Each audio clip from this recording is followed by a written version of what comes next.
ಓಂ ಶ್ರೀ ದತ್ತಗುರವೇ ನಮಃ.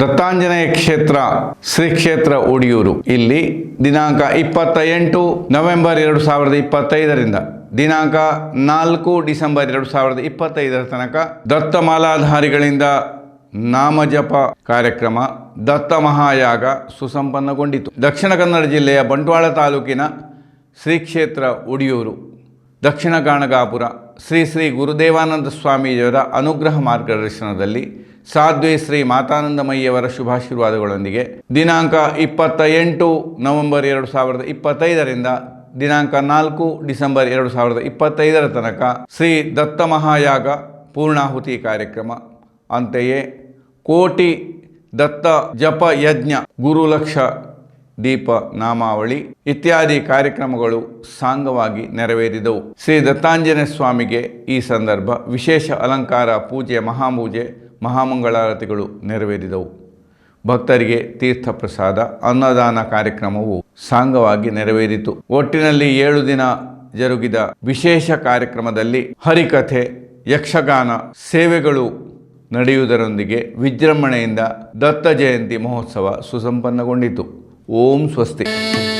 ನರಸಿಂಹನ ಪಾದ ಭಜನೆಯ ಮಾಡೋ, ನರಸಿಂಹನ ಪಾದ ಭಜನೆಯ ಮಾಡಲು ದುರಿತ ಪರ್ವತ ಖಂಡಿಸುವ ಕುಲಿಶದಂತೆ ನರಸಿಂಹನ ಪಾದ ಭಜನೆಯ ಮಾಡೋ,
जीवन अमृतदायक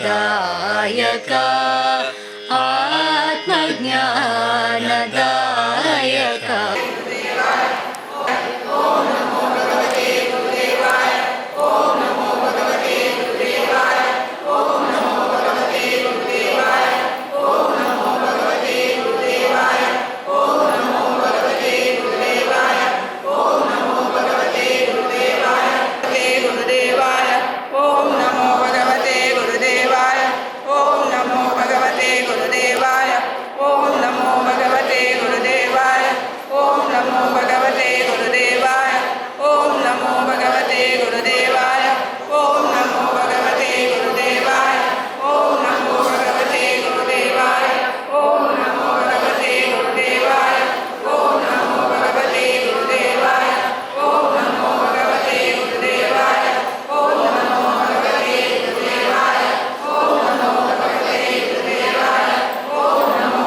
शब्द मौन प्रपंचातीत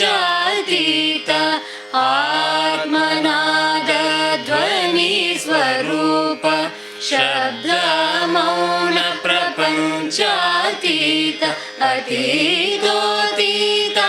आनंददाता आनंददाता आनंददाता अतीतोतीत आनंददाता आनंददाता आनंददाता सद्गुरुवर प्रणमाम्यहं श्री गुरुवरा नमाम्यहं सद्गुरुवर प्रणमाम्यहं श्री गुरुवर प्रत्यक्षपदने वेदे स्वस्तिरस्तु नः स्वाहा संयुवाचार्येण नमः ॐ स्वस्तिर्नादिशेभ्यः ऊर्ध्वञ्जयादुभेषजं छन्दो अस्मद्विपदे सञ्चतुष्पदे स्वाहा संयुवाचार्येण नमः सर्वप्रायश्चित्ताहुतिं करिष्ये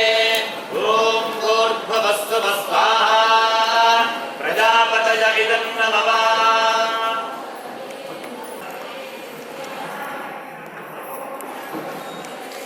फलं मया देव स्थापितं पुरतस्तव तेन मे सफलावाप्तिर्भवेत् जन्मनि जन्मनि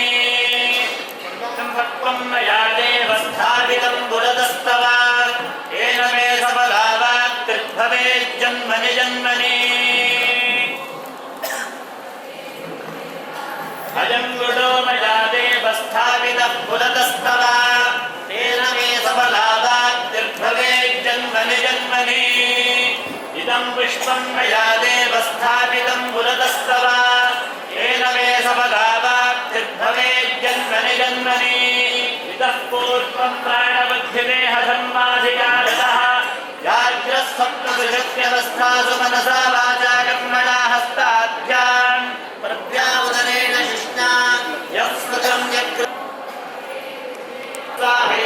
यज्ञो यज्ञपते सहसोऽष्टवाकस्वरेण स्वाहा ॐ देवागातुविदो गातुं विद्वा गातुविदमनसस्पत इमं नो देवदेवेषु यज्ञज्ञ स्वाहा ॐ वाचि स्वाहा ॐ वातेधा स्वाहा देवेभ्यो गातुविद्यो यज्ञायेनं नमः ॐ इन्द्राय सुराधिपतये स्वाहा ॐ नक्तये तेजोधिपतये स्वाहा ॐ यमाय प्रेताधिपतये स्वाहा ॐ निरृतये रक्षोधिपतये स्वाहा ॐ वरुणाय जलाधिपतये स्वाहा ॐ वायवे प्राणाधिपतये स्वाहा ॐ सोमाय नक्षत्राधिपतये स्वाहा ॐ ईशानाय विद्याधिपतये स्वाहा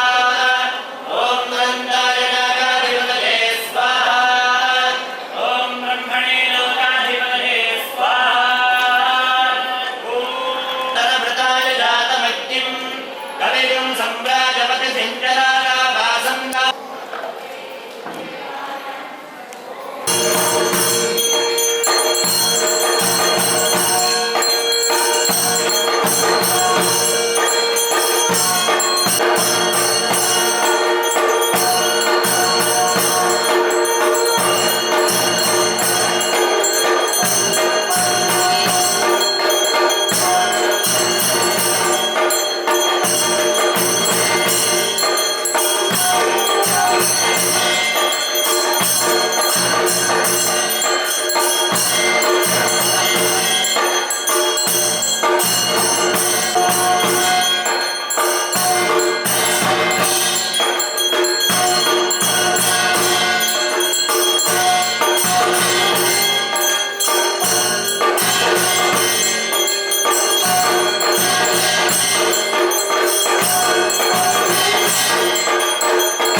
वृष्टिवत्यै वृष्टिवत्यै बहुराजयात् आञ्जनेयाय विद्महे वायुपुत्राय धीमहि तन्नो हनुमान् प्रचोदयात् दिगम्बराय विद्महे अवधूताय धीमहि तन्नो दत्तः प्रचोदयात् राजाधिराजाय प्रसह्य साहिने नमो वयं वै श्रवणाय कुर्महे समे कामान् कामकामाय मह्यम् कामेश्वरो वै श्रवणो ददातु कुबेराय वै श्रवणाय महाराजाय नमः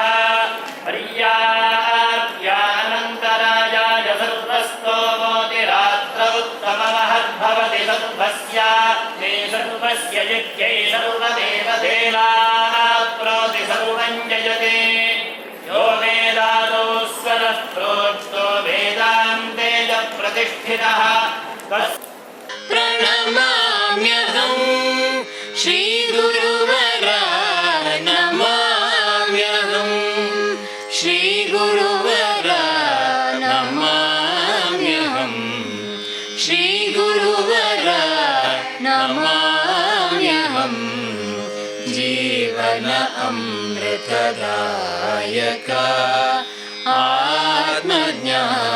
आत्मज्ञानदायक आत्मज्ञानदायक आत्मज्ञानदायक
ಗಮ ಗಮ ರಿಗ ರಿಗ ರಿಗ ಮಮ್ಮ ತರಳದ ಮೊರೆ ಕೇಳಿ ಪದ ಬಮ್ಮ ಮವ ಮಗ ರಿಮಗರಿ ಸರಿ ಗಮ ತರಳನ ಮೊರೆ ಕೇಳಿ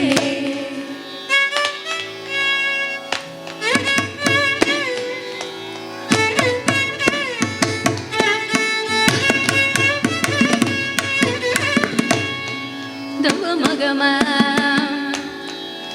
ಮಗರಿಗ ಮಗರಿ ಗರಿ ರಿಗ ಮತರಳ್ಳನ ಮೊರೆ ಕೇಳಿ ಹರಿ ಸನಿ ದಮ ಮಗಮ ಗಮ ಹರಿ ಸನಿ ದಮ ಮಗಮ ಸನಿ ದಮ ಮಗಮ ದಮ ಮತರಳ್ಳನ ಮೊರೆ ಕೇಳಿ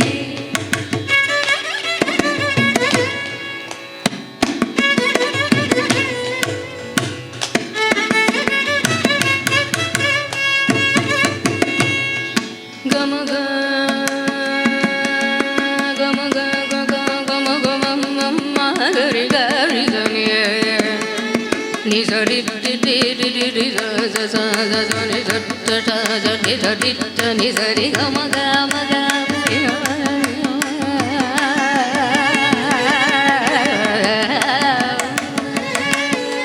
ಗಮ ಗಮ ಗಮ ರಿ ಗಮ ಗರಿ ಗಮ ಗರಿ ಗಮ ಗರಿ ಸನಿ ಸರಿ ರಿ ಸನಿ ಸದಾ ಗರಿ ಗಮ ಗಮ ಗರಿ ಗಮ ಗಮ ಗಮ ರಿ ಗಮ ಗರಿ ರಿ ಸನಿ ಸವ ಗಮ ಗರಿ ರಿ ಸನಿ ಸದ ಗಮ ಗಮ ಪದ ಗಮ ಗಮ ಪಾಪ ಗಮ ಪಾಪ ಮಗ ಮದ ನೀ ನೀ ಹರಿ ಸರಿ ಗಮ ಗಮ ಗಮ ಗಮ ಪಾಪ ಗಮ ಪಾಪ ಮಗದ ನೀ ಪಾಪ ಮಗಮ ಪಾಪ ಮಗ ಮದ ಮದ ನೀ ಮಗ ಮದ ನೀ ಗಮ ಪಾಪ ನೀ ಸರಿ ಸಪ ಗರಿ ಸರಿ ಸರಿ ಗಮ ಪದ ನೀ ಸರಿ ಗಮ ಗಮ ಪದ ನೀ ಸರಿ ಸರಿ ಸರಿ ಸರಿ ಸರಿ ಸರಿ ಗಮ ಗಮ ಗರಿ ಸರಿ ನಿ ಸರಿ ಗಮ ಗಮ ಗಮ ಗಮ ಗಮ ಗಮ ನಿ ಗರಿ ಗರಿ ಗರಿ ಗರಿ ಸರಿ ಸರಿ ಸರಿ ಸರಿ ಸರಿ ಸರಿ ರಿ ಸಗರೆ ಮಗ ಮಗ ಮಗ ಪದ ನಿ ಗರಿ ಗಮ ಗಮ ಮದ ಗರಿ ರಿ ರಿ ಗಮ ಗರಿ ಗ ರಿ ಸಾ ರಿ ಗ ರಿ ಸಾ ರಿ ಗ ರಿ ಸಾ ಸಿ ಗ ರಿ ಸರಿ ಗರಿ ರಿ ಸರಿ ಪದ ಸರಿ ಗಮ ಮಗ ಮಗ ರಿ ಕೊಡ್ತಾರೆ. ತುಕಾರಾಮ ಸಂತೆ ನೆರೆಯಿತು ನಾನಾ ಪರಿಯಲ್ಲಿ ತಿರುಗಿ ಹಿಡಿಯಿತು ತಮ್ಮ ತಮ್ಮ ದಾರಿಲಿ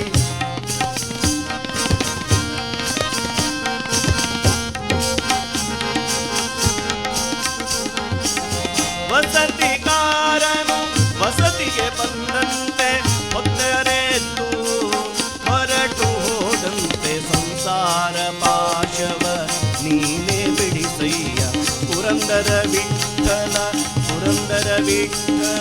ಸಂಸಾರಿ ಪುರಂದರ ವಿಠಲರಾಯ.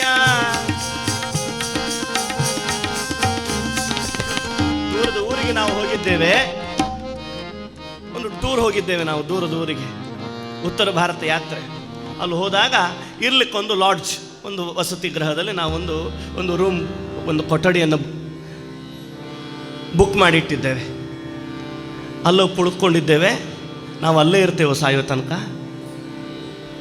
ತನಕ ಅಲ್ಲಿದ್ದರೆ ಬಾಡಿಗೆ ಕೊಡೋದು ಹೇಗೆ, ಬದುಕೋದು ಹೇಗೆ? ಹೋಗೋದು 2 ದಿವಸಕ್ಕೆ, 2 ದಿವಸ ಅಲ್ಲಿ ಹೋಗಿ ಕೂತಿದ್ದೇವೆ.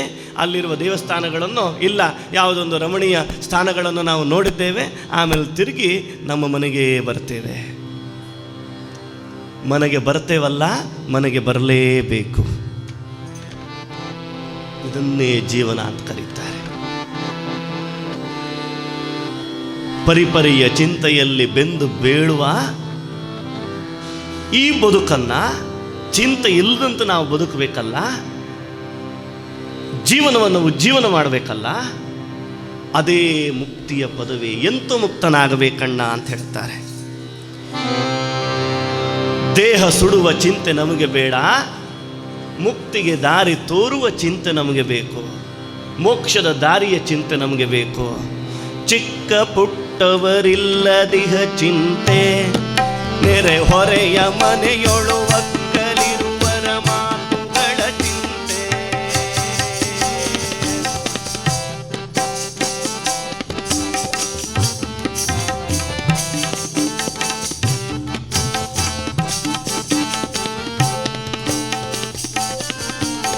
ಮಕ್ಕಳಾಗದ ಚಿಂತೆ ಬಳಿಕ ಮಕ್ಕಳಿಗೆ ದಿಕ್ಕೆಂಬ ಚಿಂತೆಯು, ಮಕ್ಕಳೆಲ್ಲ ಒಕ್ಕಲು ಹೋಗಲು ಬಿಕ್ಕಿ ಬಿಕ್ಕಿ ಅಳುವ ಚಿಂತೆ. ಮದುವೆ ಆಗಿದೆ, ಮದುವೆ ಆದಮೇಲೆ ಮಕ್ಕಳಾಗಿಲ್ಲ, ಅದೊಂದು ಚಿಂತೆ. ಮಕ್ಕಳಾದ ಮೇಲೆ ಮಗು ಬೆಳೀತಾ ಇದೆ, 1 ಆಯಿತು, 2 ಆಯಿತು, 3 ಆಯಿತು, 4, 10 ವರ್ಷ ಆಯಿತು. ಇನ್ನು ಏನು, ಎಲ್ಲಿಗೆ ಕಳಿಸೋದು, ಯಾವ ಸ್ಕೂಲಿಗೆ ಕಳಿಸೋದು, ಏನು ಓದಿಸೋದು? PU 10ನೇ ಆದಮೇಲೆ ಸೈನ್ಸಿಗೆ ಕಳಿಸೋಣವೆ, ಕಾಮರ್ಸಿಗೆ ಕಳಿಸೋಣವೆ, ಆರ್ಟ್ಸಿಗೆ ಕಳಿಸೋಣವೆ? ಅಲ್ಲ, ಸೈನ್ಸಿಗೆ ಹೋದರೆ ಏನು ಮಾಡೋದು? ಸೈನ್ಸಲ್ಲಿ ಇನ್ನೂ ಬೇರೆ, ಅದರಲ್ಲೂ ಬೇರೆ ಆಪ್ಷನ್ಸ್, PCMBಯೋ PCMCಯೋ ಇನ್ನೊಂದು ಮತ್ತೊಂದು, ಒಂದೊಂದೊಂದೊಂದು ಚಿಂತೆ.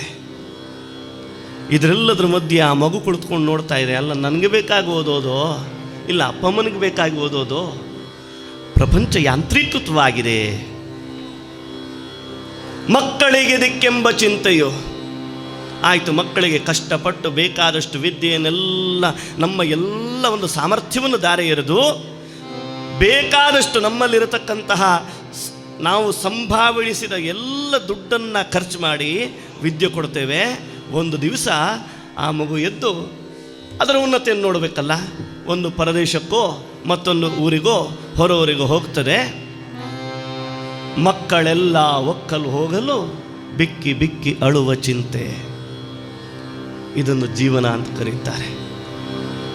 ಪರಮಾತ್ಮ ಅನಾದೃಶ ಮೂರ್ತಿ.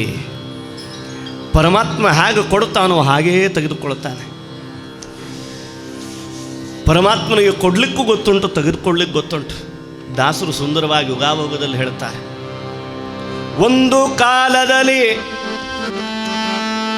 ಆನೆ ಕುದುರೆ ಮೇಲ್ಮೆರೆಸುವೆ, ಒಂದು ಕಾಲದಲ್ಲಿ ಬರಿ ಕಾಲಲ್ಲಿ ನಡೆಸುವೆ, ಒಂದು ಕಾಲದಲ್ಲಿ ಮೃಷ್ಟಾನ್ನವನೆ ಉಣಿಸುವೆ, ಮತ್ತೊಂದು ಕಾಲದಲ್ಲಿ ಉಪವಾಸವಿರಿಸುವೆ. ನಿನ್ನ ಮಹಿಮೆಯ ನೀನೇ ಬಲ್ಲೆಯೋ ದೇವಾ, ಪನ್ನಗ ಶಯನ ಪುರಂದರ ವಿಠಲ.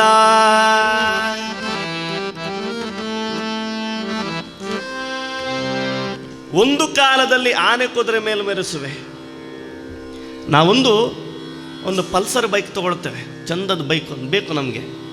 ಮಗು ಒಂದು ಬೈಕ್ ತೊಗೊಂಡಿದೆ, ಪಲ್ಸರ್ ಬೈಕು, ತುಂಬ ಖುಷಿ.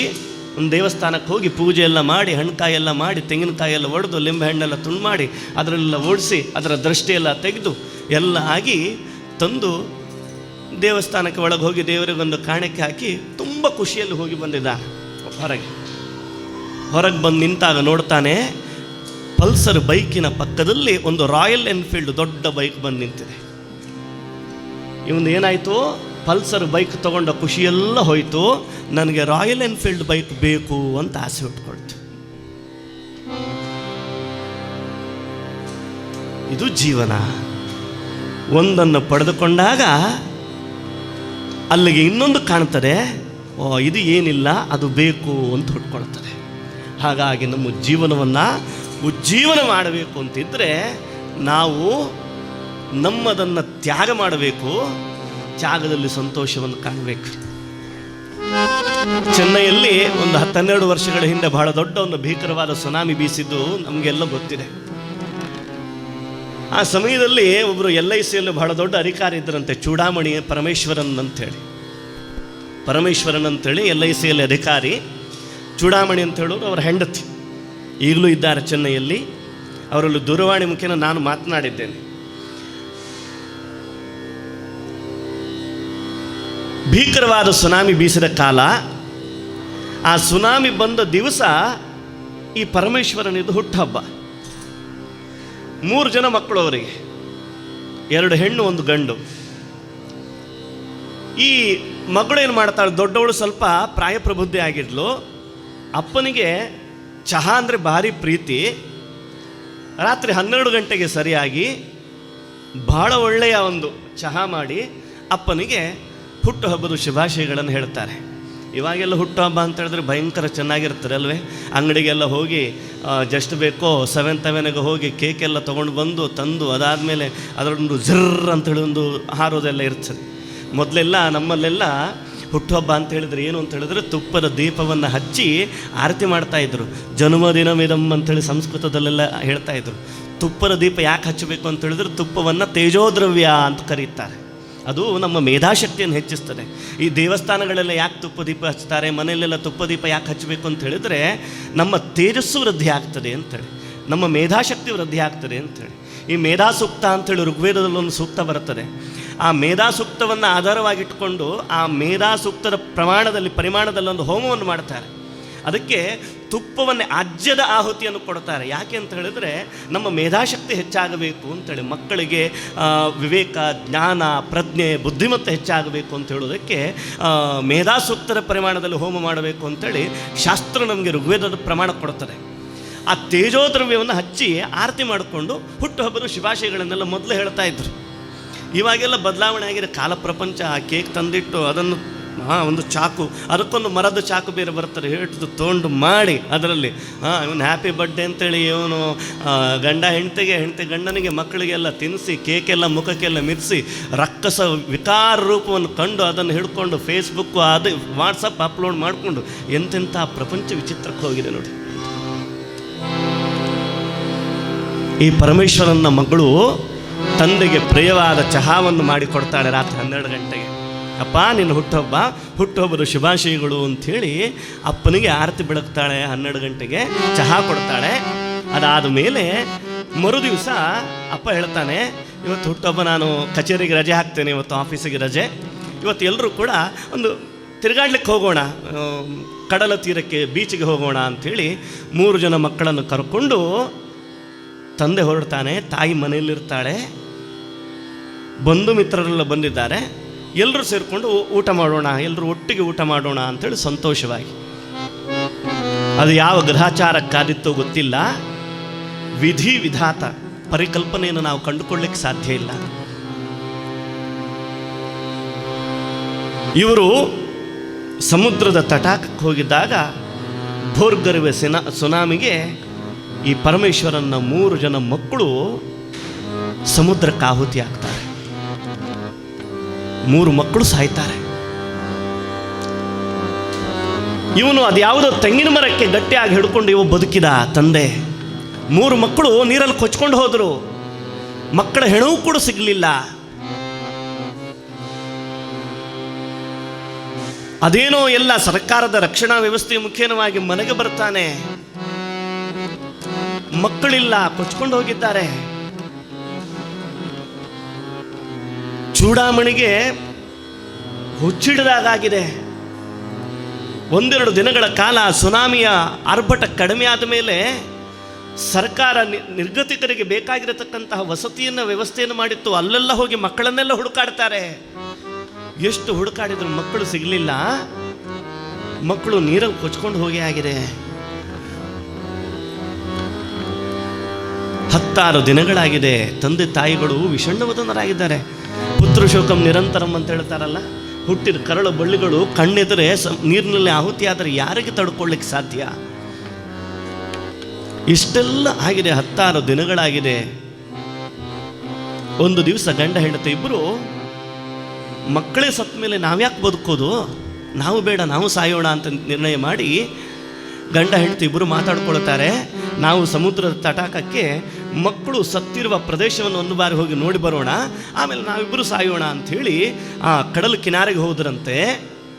ಅಲ್ಲಿ ಹೋದಾಗ ಒಂದು 5-6 ಕಿಲೋಮೀಟರ್ಗಳ ದೂರ ನಡೆದುಕೊಂಡು ಹೋದಾಗ ಈ ನಿರ್ಗತಿಕರಿಗೆ ಮಾಡಿರತಕ್ಕಂಥ ವಸತಿ ಎಲ್ಲ ನೋಡ್ತಾರೆ.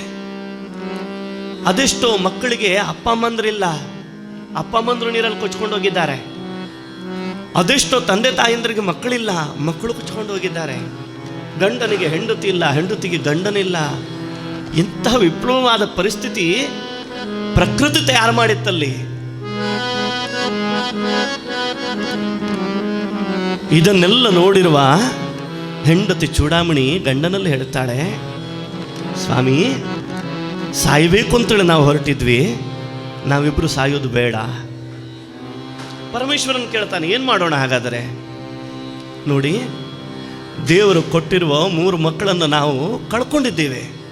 ಆದರೆ ಈ ನಿರ್ಗತಿಕರ ವಸತಿ ಕೇಂದ್ರದಲ್ಲಿರುವ ಅದೆಷ್ಟೋ ಮಕ್ಕಳಿಗೆ ಅಪ್ಪ ಅಮ್ಮಂದ್ರಿಲ್ಲ, ಕಳ್ಕೊಂಡಿದ್ದಾರಲ್ಲ, ಆ ಮಕ್ಕಳನ್ನು ನಮ್ಮ ಮನೆಗೆ ಕರ್ಕೊಂಡು ಬಂದು ನಮ್ಮ ಮಕ್ಕಳ ಹಾಗೆ ನಾವು ಸಾಕೋಣ ಅಂತ ಹೇಳಿದ್ದಂತೆ. ಪರಮೇಶ್ವರನಿಗೂ ಅದು ಸರಿ ಅಂತ ಅನ್ನಿಸ್ತು. ಅವನು ವಿದ್ಯಾವಂತನಾಗಿದ್ದ. ಚೆನ್ನೈ ಮಹಾನಗರದ ಜಿಲ್ಲಾಧಿಕಾರಿಗಳ ಬಳಿಗೆ ಹೋಗಿ ಮಾತನಾಡಿಕೊಳ್ಳುತ್ತಾನೆ. ಸರ್ಕಾರದೊಂದಿಗೆ ಒಡಂಬಡಿಕೆಯನ್ನು ಮಾಡಿಕೊಂಡ. ಕಳೆದು ಹೋದ 3 ಮಕ್ಕಳಿಗೆ ಪ್ರತಿಯಾಗಿ 30 ಮಕ್ಕಳನ್ನ ದತ್ತು ಪಡೆಯುತ್ತಾನೆ ಸರ್ಕಾರದಿಂದ. 30 ಮಕ್ಕಳನ್ನ ಆತ ಪಡೆದುಕೊಂಡು ಬಂದು ತನ್ನ ಮನೆಯಲ್ಲಿ ತನ್ನ ಮಕ್ಕಳಂತೆ ಸಾಕಿಕೊಳ್ಳುತ್ತಾನೆ. ಅದರಲ್ಲಿ 2 ಇವತ್ತಿನ ಕಾಲಕ್ಕೆ IAS ಆಫೀಸರ್ಗಳಾಗಿದ್ದಾರೆ, 4 ಮಂದಿ MBBS ಡಾಕ್ಟರ್ಗಳಾಗಿದ್ದಾರೆ. ಅದೆಷ್ಟೋ ಮಕ್ಕಳು ಇವತ್ತು ಕೂಡ ಕಲಿತಾ ಇದ್ದಾರೆ. ಹಾಗಾದರೆ ತ್ಯಾಗದ ಬದುಕು ಅದೆಂತಹ ಮಮತೆಯನ್ನು ಪ್ರಪಂಚಕ್ಕೆ ಕೊಡುತ್ತದೆ ನೋಡಿ. ಒಂದು ಕಾಲದಲ್ಲಿ ಆನೆ ಕುದುರೆ ಮೇಲ್ಮೆರೆಸುವೆ, ಒಂದು ಕಾಲದಲ್ಲಿ ಬರಿಗಾಲಲ್ಲಿ ನಡೆಸ್ತಾನೆ ಭಗವಂತ. ಬರಿಗಾಲಲ್ಲಿ ನಡೆಸಿದಾಗ ಬದುಕುವ ಯೋಗ್ಯತೆಯನ್ನು ನಾವು ಪಡೆದುಕೊಳ್ಳಬೇಕು. ಆನೆ ಕುದುರೆಯಲ್ಲಿ ಮೇಲ್ಮರೆಸುವಾಗ ಬದುಕುವ ಭಾಗ್ಯವನ್ನು ನಾವು ಇಟ್ಟುಕೊಳ್ಬೇಕು. ಅದೆರಡು ಇಟ್ಟುಕೊಂಡಾಗ ಯೋಗವು ಭಾಗ್ಯವು ಸಂಯೋಗವಾಗಿ ಬದುಕುವ ಯೋಗ್ಯತೆ ನಮ್ಮ ಪಾಲಿಗೆ ಪ್ರಾಪ್ತವಾಗ್ತದೆ. ಅಂಥದ್ರಲ್ಲಿ ಮುಂದಕ್ಕೆ ನಮಗೆ ಮಾರ್ಗದರ್ಶನ ಕೊಡ್ತಾರೆ ಶಿವರಾಮ ಶಾಸ್ತ್ರಿಗಳು. ಹೇ ಮನೆ ಸ್ನಾನಗಳ ಚಿಂತೆ, ಮನದೊಳಗೆ ಪುಟ್ಟುವ ಕಾಮಿತಾರ್ಥಗಳಿಲ್ಲದಿಹ ಚಿಂತೆ.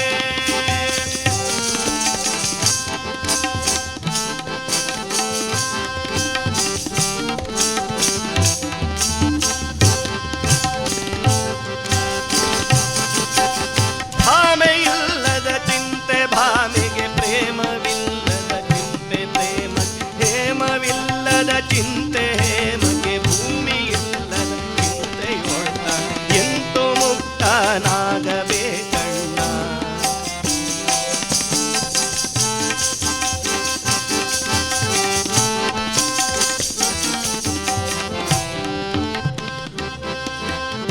ದುಡ್ಡು ಬೇಕು. ದುಡ್ಡಿಲ್ಲದೆ ಇದ್ದಾಗ ಅದೊಂದು ಚಿಂತೆ. ಮದುವೆ ಆಗಲಿಲ್ಲ, ಮದುವೆ ಆದಮೇಲೆ ಅದೊಂದು ಚಿಂತೆ. ಮದುವೆ ಆದಮೇಲೆ ಪ್ರೇಮ ಸಿಗಲಿಲ್ಲ, ಅದೊಂದು ಚಿಂತೆ. ಅದಾದ ಮೇಲೆ ಸತಿಪತಿಗಳು ಒಟ್ಟಾಗಿರಲಿಲ್ಲ, ಅದೊಂದು ಚಿಂತೆ. ಪ್ರತಿಯೊಂದು ಹೆಜ್ಜೆಯಲ್ಲೂ ಒಂದೊಂದು ಚಿಂತೆಯನ್ನು ಗುರುತಿಸಿಕೊಂಡು ಹೋಗ್ತಾರೆ. ಹಾಗಾದರೆ ಕಮಲದ ವಟಪತ್ರದಂತೆ ನೀರಿನ ಮೇಲೆದ್ದು ನೀರಿಗಂಟಿಕೊಳ್ಳದೇ ಇದ್ದ ಹಾಗೆ ಬದುಕುವಂತಹ ಯೋಗ್ಯತೆ ನೀನು ಕಾಪಾಡಿಕೊಳ್ಳಬೇಕು ಅಂತಿದ್ದರೆ ನಿನ್ನ ಮನಸ್ಸನ್ನು ಸ್ಥೀಮಿತವಾದ ದೃಷ್ಟಿಕೋನದಲ್ಲಿ ಪರಮಾತ್ಮನಿಗೆ ಅಭಿಮುಖವಾಗಿ ಅವನಲ್ಲಿಗೆ ನಡೀತಕ್ಕಂತಹ ದಾರಿಯಲ್ಲಿ ನೀನು ಅದನ್ನು ನಡೆಸ್ಕೊಂಡು ಹೋಗಬೇಕು ಅಂತಾರೆ. ಮನಸ್ಸು ಬಹಳ ಚಂಚಲ. ನಾವೆಲ್ಲ ಹರಿಕತೆಗೆ ಬಂದು ಕೂತಿದ್ದೇವೆ, ನಮ್ಮ ಮನಸ್ಸು ಎಲ್ಲಿದೆ? ನಮ್ಮ ಗುರುಗಳು ಅಚ್ಚುದಾಸರು ಹೇಳ್ತಾ ಇದ್ರು, ಯಾರೊಬ್ಬರು ಜಪ ಮಾಡ್ತಾ ಕೂತ್ಕೊಂಡಿದ್ರಂತೆ. ಜಪ ಮಾಡ್ತಾ ಇರುವಾಗಲೇ ಅವರ ಕೈಲೊಂದು ದೂರವಾಣಿಯಲ್ಲಿ ಅದು ಇನ್ನೊಂದು ಮಾತಾಡ್ತಾ ಇದ್ರಂತೆ. ಅದೇನಾಯ್ತು ಇದೇನಾಯ್ತು, ನಮ್ಮ ಮಾಲೆ ತಿರುಗುತ್ತಾ ಇದೆ. ಹಾತ್ ಮೇ ಮಾಲ್ ಗಿರ್ತಾ ಹೈ, ಮನ ಮಾರ್ಕೆಟ್ ಮೇ ಚಲ್ತಾ ಹೈ ಅಂತ. ಮಾಲೆ ತಿರುಗುತ್ತಾ ಇರ್ತದೆ, ಮನಸ್ಸು ಮಾರ್ಕೆಟ್ನಲ್ಲಿ ಹೋಗ್ತಾ ಇರ್ತದೆ ಅಂತ. ದೇವಸ್ಥಾನಕ್ಕೆ ನಮಸ್ಕಾರ ಮಾಡಲಿಕ್ಕೆ ಬಂದಿದ್ದೇವೆ. ಬೆಳಗ್ಗೆ ಒಂದು 8 ಹೊರಟಿದ್ದೇವೆ. ದೇವಸ್ಥಾನಕ್ಕೆ ನಮಸ್ಕಾರ ಮಾಡಲಿಕ್ಕೆ ಬರುವಾಗ ನಮಗೆ ನೆನಪು, ಇವತ್ತು ಹೆಂಡತಿ ಹೇಳಿದ್ದಾಳೆ ಸಂಜೆ ಹೋಗುವಾಗ ತರಕಾರಿ ಬೇಕು, ಅದಾದಮೇಲೆ ಏನೋ ಗ್ಯಾಸ್ ಮುಗ್ದಿದೆ ಅಂತೆ, ಗ್ಯಾಸ್ ಬುಕ್ ಮಾಡಬೇಕು. ಇನ್ನೊಂದು ಏನೋ ಮನೆಗೆ ಹಣ್ಣು ಹಂಪಲು ತರಲಿಕ್ಕೆ ಹೇಳಿದ್ದಾಳೆ, ಬಾಳೆಹಣ್ಣು ಬೇಕು ಅಂತ ಹೇಳಿದ್ದಾಳೆ. ಅದಾದಮೇಲೆ ಏನೋ ಒಂದು ಕುಡಿಲಿಕ್ಕೆಲ್ಲ ವ್ಯವಸ್ಥೆ ಆಗಬೇಕು. ಹಾಗಾಗಿ ಒಂದು ಸ್ವೀಟ್ ಡ್ರಿಂಕ್ಸ್ ಎಲ್ಲ ತರಲಿಕ್ಕೆ ಹೇಳಿದ್ದಾಳೆ. ಅದೆಲ್ಲ ಚಿಂತೆಗಳು, ಒಂದೊಂದು ಚಿಂತೆಗಳು. ಹೋಗೋದು ದೇವಸ್ಥಾನಕ್ಕೆ ಬೇಕೋದು, ಮನಸ್ಸು ತಿರುಗುತ್ತಾ ಇರುತ್ತದೆ. ಹಾಗಾದರೆ ಮನಸ್ಸನ್ನು ಒಂದೇ ಕಡೆ ನಿಲ್ಲಿಸಿ ನಾವು ನಡೆಯಬೇಕು ಅಂತಿದ್ರೆ ನಮಗೆ ಮಾರ್ಗದರ್ಶನ ಕೊಡ್ತಾರೆ. ದಿಕ್ಕು ತೋರದೆ ದುಃಖಿಸುವ ಚಿಂತೆ ಗುರು ಶಂಕರಾರ್ಯರ ಸಿಕ್ಕು ತಿಳಿಯದೆ ಲೆಕ್ಕಿಸುವ ಚಿಂತೆ. ಅಕ್ಕಿ ಇಲ್ಲದ ಚಿಂತೆ, ಅಕ್ಕಿಗೆ ರೊಕ್ಕವಿಲ್ಲದ ಚಿಂತೆ, ರೊಕ್ಕವು ಸಿಕ್ಕಲಿಲ್ಲದ ಚಿಂತೆ, ಸಿಕ್ಕ ಮುಕ್ತನಾಗಿರುವ ಚಿಂತೆ ಎಂದು ಮುಕ್ತನಾಗದೆ ಕಣ್ಣ.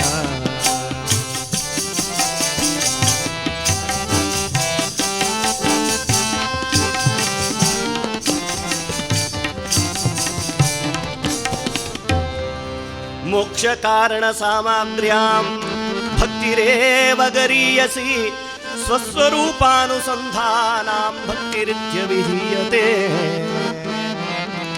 ಭಕ್ತಿ ಅಂದರೆ ಏನು ಅನ್ನೋದಕ್ಕೊಂದು ವ್ಯಾಖ್ಯಾನ ಕೊಡ್ತಾರೆ. ಮೋಕ್ಷ ಕಾರಣ ಸಾಮಗ್ರ್ಯಾಂ, ನಮಗೆ ಮೋಕ್ಷ ಸಿಗಬೇಕು ಅಂತ ಹೇಳಿದ್ರೆ ಅದಕ್ಕೆ ಹಲವು ದಾರಿಗಳನ್ನು ಕೊಟ್ಟರು. ಆ ಎಲ್ಲ ದಾರಿಗಳಲ್ಲಿ ಭಕ್ತಿ ಏವ ಗರೀಯಸಿ, ಭಕ್ತಿಯೇ ದೊಡ್ಡದು. ಸ್ವಸ್ವರೂಪಾನುಸಂಧಾನಂ, ನಮ್ಮೊಳಗಿರುವ ಮನಸ್ಸನ್ನು, ಆತ್ಮದ ಸ್ವರೂಪವನ್ನು, ಆತ್ಮ ಸಾಕ್ಷಾತ್ಕಾರವನ್ನು ನಾವು ಪಡೆದುಕೊಳ್ಳುವ ದಾರಿ ಇದೆಯಲ್ಲ, ಭಕ್ತಿರೇವ ಗರೀಯಸಿ, ಅದೇ ಭಕ್ತಿ ಅಂತ ಕರೆದರು. ರಮಣ ಮಹರ್ಷಿಗಳು ಒಂದು ಸುಂದರವಾದ ಕಥೆಯಲ್ಲಿ ನಮಗೆ ಮಾರ್ಗದರ್ಶನ ಕೊಡ್ತಾರೆ. ಒಬ್ಬ ರೈಲ್ನಲ್ಲಿ ಹೋಗ್ತಾ ಇದ್ದಾನಂತೆ. ರೈಲ್ನಲ್ಲಿ ಹೋಗ್ತಾ ಇರುವಾಗ ಅವನೊಂದು ಸಾಮಾನುಗಳೆಲ್ಲ ಇರ್ತಾರೆ, ಸಾಮಾನು, ಚೀಲ, ಒಂದು ಬ್ಯಾಗ್ ಎಲ್ಲ, ಅದನ್ನೆಲ್ಲ ತಲೆ ಮೇಲೆ ಇಟ್ಕೊಂಡು ಹೋಗ್ತಾ ಇದ್ದಾನಂತೆ. ರೈಲ್ನಲ್ಲಿ ಹೋಗ್ತಾ ಇದ್ದಾನೆ, ರೈಲ್ನಲ್ಲಿ ಕೂತ್ಕೊಂಡಿದ್ದಾನೆ.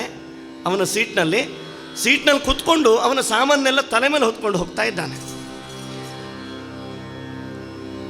ಯಾರೋ ಅವನ ಪಕ್ಕದಲ್ಲಿ ಕೂತವ್ ಕೇಳ್ದ, ಯಾಕಪ್ಪ ನೀನು ತಲೆ ಮೇಲೆ ಹೊತ್ಕೊಂಡು ಹೋಗ್ತಾ ಇದ್ದೀನಿ, ನಿನ್ಗೇನಾಗಿದೆ ಕೇಳ್ದ. ಇಲ್ಲ ಸ್ವಾಮಿ, ರೈಲ್ವೆ ಸ್ಟೇಷನ್ನಲ್ಲಿ ಬೋರ್ಡ್ ಹಾಕಿದ್ದಾರೆ, ನಿಮ್ಮ ಲಗೇಜು ಭಾರ ಕಡಿಮೆ ಮಾಡಿ ಅಂಥೇಳಿ. ಹಾಗಾಗಿ ಸುಮ್ಮನೆ ನನ್ನ ಲಗೇಜು ರೈಲಿಗೆ ಯಾಕೆ ಭಾರ, ಹಾಗಾಗಿ ನನ್ನ ತಲೆ ಮೇಲೆ ನಾನೇ ಹೊತ್ಕೊಂಡು ಹೋಗಿದ್ದೀನಿ ಅಂತ. ಇವನು ಹೋಗ್ತಾ ಇರೋದು ರೈಲ್ನಲ್ಲಿ, ಇವನು ಕೂತ್ಕೊಂಡಿರೋದು ರೈಲ್ನಲ್ಲಿ. ಇವನು ತಲೆ ಮೇಲೆ ಹೊತ್ಕೊಂಡ್ರು, ನೆಲದ ಮೇಲೆ ಇಟ್ಟರು, ಭಾರ ರೈಲಿಗೆ. ಆದರೆ ಅದನ್ನು ತಿಳಿಯುವ ಜ್ಞಾನ ಕಡಿಮೆಯಾಗಿದೆ. ಕೂತಿರೋದು ರೈಲ್ನಲ್ಲಿ, ಹೊತ್ತಿರೋದು ನಮ್ಮದೇ ಭಾರ, ಹೋಗ್ತಾ ಇರೋದು ರೈಲ್ನಲ್ಲಿ. ಹಾಗಾದರೆ ಭಾರ ಹೊತ್ಕೊಂಡಿರೋದು ರೈಲಿಗೆ ಗೊತ್ತಿಲ್ವೇ? ಹುಟ್ಟಿರೋದು ಪರಮಾತ್ಮ ಕೊಟ್ಟಿರುವ ಪ್ರಪಂಚದಲ್ಲಿ, ಬದುಕಿರೋದು ಪರಮಾತ್ಮ ಕೊಟ್ಟಿರುವ ಪ್ರಪಂಚದಲ್ಲಿ, ಕಷ್ಟವೋ ಸುಖವೋ ಕೊಟ್ಟಿರುವ ಪರಮಾತ್ಮನಿಗೆ ಗೊತ್ತಿಲ್ವೇ? ಎಲ್ಲವನ್ನು ಪರಮಾತ್ಮನಿಗೆ ಅರ್ಪಿಸುವ ಬದುಕು ಅದು ಉಜ್ಜೀವನವಾದ ಬದುಕಾಗ್ತದೆ. ಅಂತಹ ಉಜ್ಜೀವನವಾದ ಬದುಕನ್ನು ತಮ್ಮ ಜೀವನದಲ್ಲಿ ಮಾರ್ಗದರ್ಶನವಾಗಿ ತೋರಿಸಿಕೊಟ್ಟವರು ಸಮರ್ಥ ರಾಮದಾಸರು. ಅವರ ದಿವ್ಯವಾದ ಚರಿತ್ರೆಯನ್ನು ಇವತ್ತಿನ ಕಾಲಕ್ಕೆ ಹರಿಕತೆಯ ಚಿಂತನೆಯನ್ನಾಗಿ ನಾವು ಅಳವಡಿಸಿಕೊಂಡಿದ್ದೇವೆ. ಕಥಾರಂಭ ಕಾಲದಲ್ಲಿ ಎಲ್ಲರೂ ಕೂಡ ಕೈಯಲ್ಲಿ ಚಪ್ಪಾಳೆಯನ್ನು ತಟ್ಟಿ ಪರಮಾತ್ಮನ ದಿವ್ಯವಾದ ನಾಮಸ್ಮರಣೆಯನ್ನು ಮಾಡಿಕೊಂಡು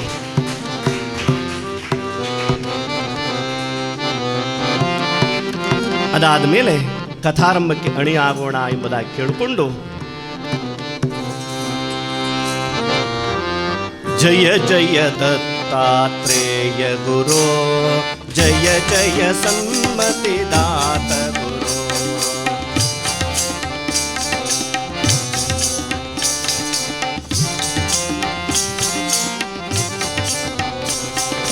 ಜಯ ಜಯ ದತ್ತಾತ್ರೇಯ ಗುರು, ಜಯ ಜಯ ಸನ್ಮತಿದಾತ ಗುರು.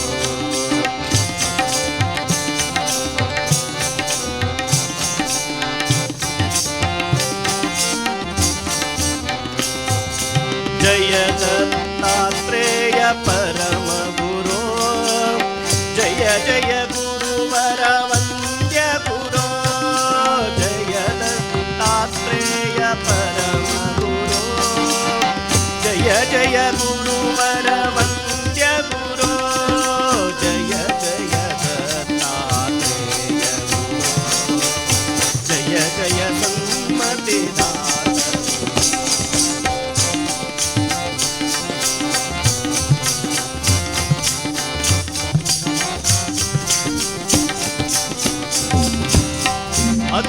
ಋಷೀಶ್ವರ ಪುತ್ರ ಗುರು, ಅತ್ರಿ ಋಷೀಶ್ವರ ಪುತ್ರ ಗುರು, ಮತ್ತ ವಿಪ್ರಯುಗ ಶಿಕ್ಷ ಗುರು, ಮತ್ತ ವಿಪ್ರಯುಗ ಶಿಕ್ಷ ಗುರು, ಜಯ ಜಯ ದತ್ತಾತ್ರೇಯ ಗುರು, ಜಯ ಜಯ ಸನ್ಮತಿದಾತ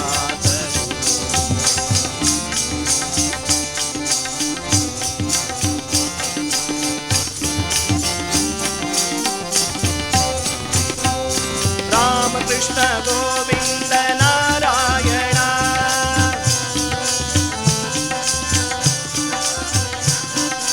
ಕೃಷ್ಣ ರಾಮ ಗೋವಿಂದ ನಾರಾಯಣ,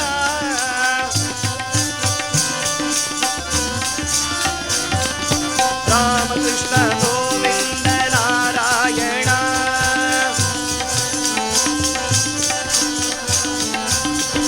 ರಾಮಕೃಷ್ಣ ಗೋವಿಂದ ನಾರಾಯಣ,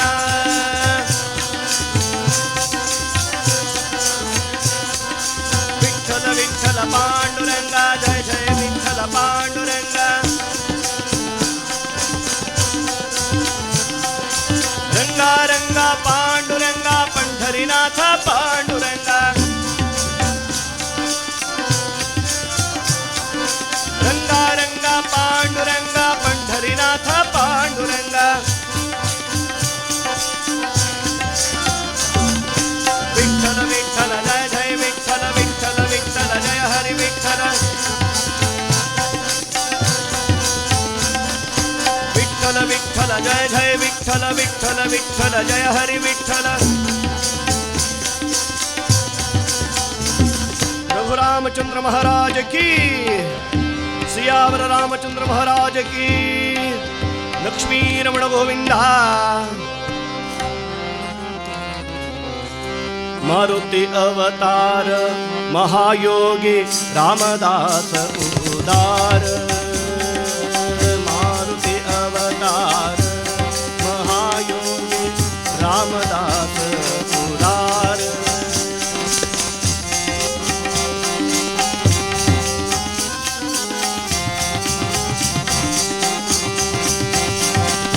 ದಂಡ ಜಪಸರ ಪ್ರಚಂಡ ತೇಜ ಮಂಡಿತ ಜಟ ಕೌಪೀನ ಕಟಿಯೋಳು ಚಂಡ ಕೋದಂಡಧಾರಿ ರಾಮ ಪದ ಪುಂಡಲೀಕದಲ್ಲಿ ಬಂದುಣಿಯಾಗಿಯ ಮಾರುತಿ ಅವತಾರ ಮಹಾಯೋಗಿ ರಾಮದಾಸ ಉದಾರ.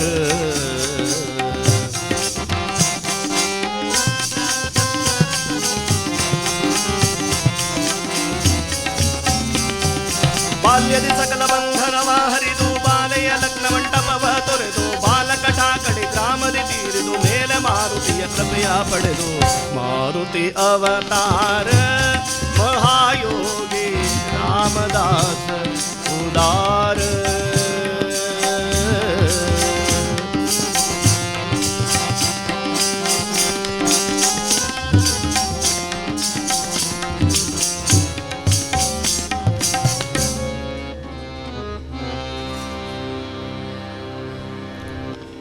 ಹದಿನಾರನೆಯ ಶತಮಾನ ಭರತಖಂಡದಲ್ಲಿ ಮ್ಲೇಚ್ಛಾಧಿಪತ್ಯವು ಪ್ರಬಲವಾಗಿ ಬೆಳೆದು ಧರ್ಮಗ್ಲಾನಿಯಾಗುತ್ತಾ ಇರತಕ್ಕಂತಹ ಕಾಲ. ಪರಿತ್ರಾಣಾಯ ಸಾಧೂನಾಂ ದುಷ್ಕೃತಾಂ ವಿನಾಶಾಯ ಚ ಧರ್ಮ ಸಂಸ್ಥಾಪನಾರ್ಥಾಯ ಸಂಭವಾಮಿ ಯುಗೆ ಯುಗೆ. ಗೀತೆಯಲ್ಲಿ ಅಪ್ಪಣೆ ಕೊಟ್ಟಿದ್ದಾನಲ್ಲ ಪರಮಾತ್ಮ, ಯಾವಾಗ ಧರ್ಮವು ಗ್ಲಾನಿಯಾಗುತ್ತದೋ, ಸಾಧುಗಳಿಗೆ ಎಲ್ಲಿ ತೊಂದರೆ ಆಗುತ್ತದೋ, ತತ್ಕಾಲದಲ್ಲಿ ನನ್ನ ಆವಿರ್ಭಾವ, ನನ್ನ ಪ್ರಕಟತ್ವ ನಿಸ್ಸಂಶಯವಾಗಿ ಭೂಮಿಯಲ್ಲಿ ಆಗುತ್ತದೆ. ಭೂಮಿಯ ಭಾರವನ್ನು ಕಳೀಲಿಕ್ಕೋಸ್ಕರವಾಗಿ, ಧರ್ಮ ಸಂಸ್ಥಾಪನೆಗೋಸ್ಕರವಾಗಿ.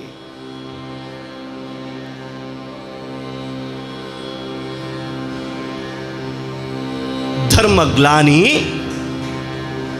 ಮ್ಲೇಚ್ಛಾಧಿಪತ್ಯದಿಂದಲಾಗಿ ಸತ್ಪುರುಷರಿಗೆ, ಸಾಧು ಸಜ್ಜನರಿಗೆ ಬದುಕಲಿಕ್ಕೆ ಇರವಿಲ್ಲದ ಕಾಲ ಭಗವಂತ ನಿರ್ಣಯವನ್ನು ಮಾಡಿದ. ಅವತಾರದ ಪ್ರಕಟತೆಯನ್ನು ತೋರ್ಪಡಿಸಬೇಕು ಅನ್ನೋಕ್ಕೋಸ್ಕರವಾಗಿ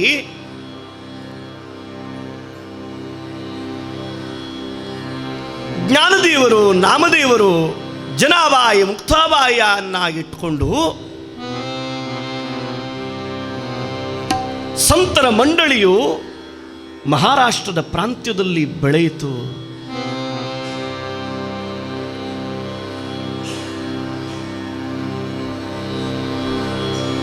ಸತ್ಯವನ್ನು ಉಳಿಸಬೇಕು, ಧರ್ಮವನ್ನು ರಕ್ಷಿಸಬೇಕು ಅನ್ನುವ ನಿಟ್ಟಿನಲ್ಲಿ ಪ್ರಪಂಚಮುಖಕ್ಕೆ ಭಕ್ತಿಯ ಸೊಗಸನ್ನು ತೋರಿಸಬೇಕು, ಮುಕ್ತಿಯ ಪದವಿಯನ್ನು ಕಾಣಿಸಬೇಕು ಅನ್ನೋದಕ್ಕೋಸ್ಕರವಾಗಿ ಬೇರೆ ಬೇರೆ ರೀತಿಯಲ್ಲಿ ಪರಮಾತ್ಮನ ಪ್ರಕಟತೆಗಳಾದವು. ಔರಂಗಾಬಾದ್ ಜಿಲ್ಲೆಯ ಅಂಬಡ ತಾಲೂಕಿನ ಕೃಷ್ಣಾ ತೀರದ ಜಾಂಬ ಅನ್ನತಕ್ಕಂತಹ ಗ್ರಾಮ, ಋಗ್ವೇದಿ ದೇಶಸ್ಥ ಬ್ರಾಹ್ಮಣ ವಂಶ, ಸೂರ್ಯಾಜಿ ಪಂತ ಠೋರಸನೆಂಬ ಸದ್ಗೃಹಸ್ಥ, ಅವನ ಪತ್ನಿ ರಾಣೂಬಾಯಿ ಜೀವನವನ್ನು ನಡೆಸ್ತಾ ಇದ್ದಾರೆ. ಈ ಕಾಲದಲ್ಲಿ ಸೂರ್ಯಾಜಿ ಪಂತನ 21 ತಲೆಮಾರಿನಲ್ಲಿ ರಾಮಭಕ್ತಿಯನ್ನು ಮಾಡಿಕೊಂಡು ಬಂದಿದ್ದರು. 21 ತಲೆಮಾರಿನಲ್ಲಿ ರಾಮಭಕ್ತಿ, 21 ತಲೆಮಾರಿನ ರಾಮಭಕ್ತಿ 22ನೆಯ ತಲೆಮಾರಿಗೆ ಆ ವಂಶಕ್ಕೆ ಸಮರ್ಥರನ್ನು ಕೊಟ್ಟಿತು.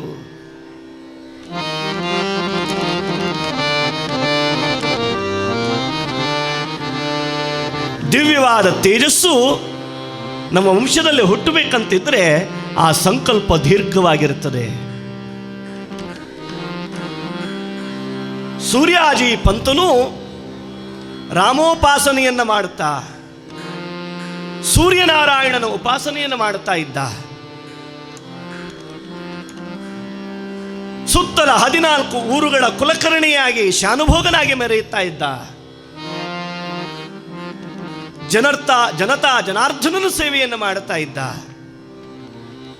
ಕುಲಕರ್ಣಿ ಅಂತ ಹೇಳಿದ್ರೆ ಕರ್ಣಿಕ ವೃತ್ತಿ, ತೆರಿಗೆಯನ್ನೆಲ್ಲ ಪಡೆದುಕೊಂಡು ಅವತ್ತಿನ ಕಾಲದ ರಾಜನಿಗೆ ಸಂಸ್ಥಾನಕ್ಕೆ ಒಪ್ಪಿಸುವಂಥದ್ದು. ಅದರಲ್ಲಿ ಬೇರೆ ಬೇರೆ ರೀತಿಯ ಕರಗಳೆಲ್ಲ ಇದ್ವು. ಎಲ್ಲರಿಗೂ ಕೂಡ ಅದನ್ನು ಕಾಲಕಾಲದಲ್ಲಿ ತತ್ಕಾಲದಲ್ಲಿ ರಾಜಮುದ್ರೆಯ ಮುಖೇನವಾಗಿ ಒಪ್ಪಿಸ್ತಕ್ಕಂಥ ಕ್ರಮ. ಈಗೆಲ್ಲ ಬೇಕಾಗಿರತಕ್ಕಂತಹ ಸಮಸ್ತವಿರುವಾದ ದಾನ ಧರ್ಮಾದಿಗಳನ್ನು ಮಾಡಿ ರಾಮನವಮಿಯನ್ನು ವೈಭವದಿಂದ ಆಚರಿಸ್ತಾನೆ. ರಾಮನವಮಿಯಂದು ರಾಣೂಬಾಯಿ ಸೂರ್ಯಾಜಿ ಪಂತ ದಂಪತಿಗಳು ರಾಮನ ಮುಂದೆ ಪ್ರಾರ್ಥನೆಯನ್ನು ಮಾಡಿದರು. ರಾಮ ಭಜನೆ ಸುಖವು ಸುಖವು, ರಾಮ ಭಜನೆ ಸುಖವು.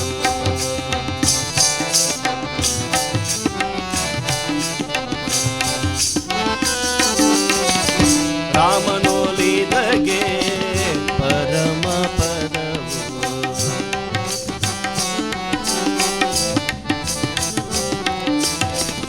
ರಾಮ ರಾಮೆಂದ ವ್ಯಾಧಗೆ ಸುಖವು, ರಾಮ ಎಂದ ಜಟಾಯುವಿಗೆ ಮೋಕ್ಷವು.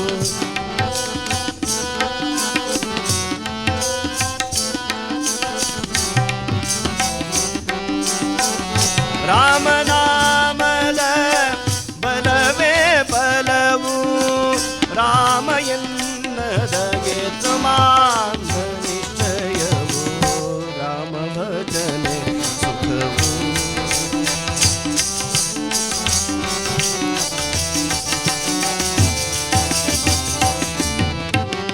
ರಾಮನ ಮುಂದೆ ನಿಂತುಕೊಂಡು ಸತಿಪತಿಗಳಿಬ್ಬರು ಕಾಯ ವಾಚ ಮನಸ ತ್ರಿಕೃಣಪೂರ್ವಕವಾಗಿ ತಮ್ಮ ಮನಸ್ಸನ್ನ ರಾಮನ ಪಾದಕ್ಕೆ ನತಮಸ್ತಕರಾಗಿ ಅರ್ಪಿಸಿ ಸಮಸ್ತವನ್ನ ಸಮರ್ಪಣಾ ಭಾವದಿಂದ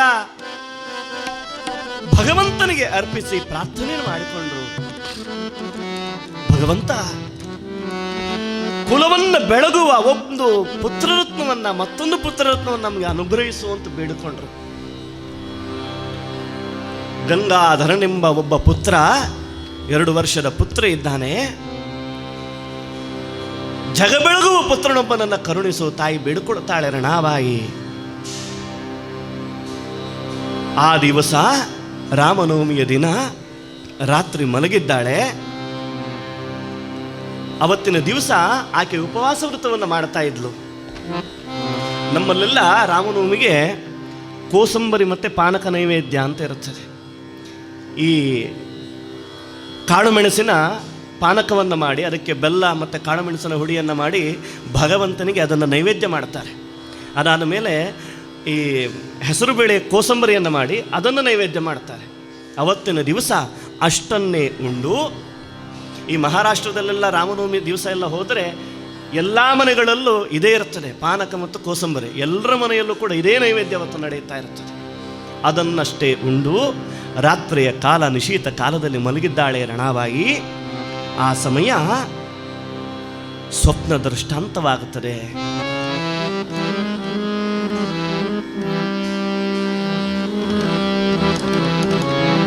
ಬೆಳಗ್ಗಿನ ಹೊತ್ತು ಇನ್ನೇನು ಏಳಬೇಕು. ಆ ಸಮಯಕ್ಕೆ ಸರಿಯಾಗಿ ದೃಷ್ಟಾಂತಿಯೇವುನ ಶ್ರೀ ರಘುನಾಥ ಬ್ರಾಹ್ಮಣ ಪ್ರತಿಕಾಯ ಸಂಗತ ಮಾರುತಿ ಅವತಾರ ಮೂರ್ತಿಮಂತ ತುಮಚೆ ಉದರಿಯೇ ಇಲ್ಲ. ಸಾಕ್ಷಾತ್ ಭಗವಂತನಾದ ಶ್ರೀರಾಮ ತಾನು ಕೋದಂಡಧಾರಿಯಾಗಿ ಬಂದು ರಾಣೋಬಾಯಿಯ ಸ್ವಪ್ನದಲ್ಲಿ ಬಂದು ನಿಂತುಕೊಂಡು, ಅಮ್ಮ ನಿನ್ನುದರದಲ್ಲಿ ನನ್ನ ದಾಸಶ್ರೇಷ್ಠನಾದ ಮಾರುತಿ ಅವತರಿಸ್ತಾನೆ, ಹುಟ್ಟುತ್ತಾನೆ ಅನ್ನುವುದಾಗಿ ಸ್ವಪ್ನ ಸೂಚನೆಯನ್ನು ಕೊಟ್ಟ.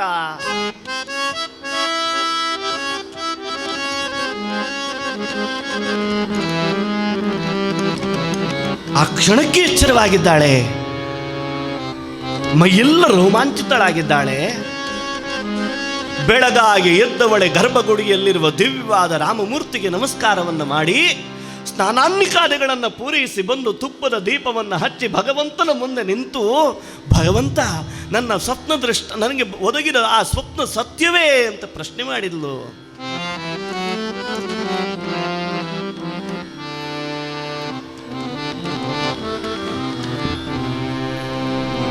ಒಂದೂವರೆಯ ತಿಂಗಳಿಗೆ ಗರ್ಭವತಿಯಾದ ಮುನ್ಸೂಚನೆ ಸಿಕ್ಕಿದೆ ರಾಣುಬಾಯಿಗೆ.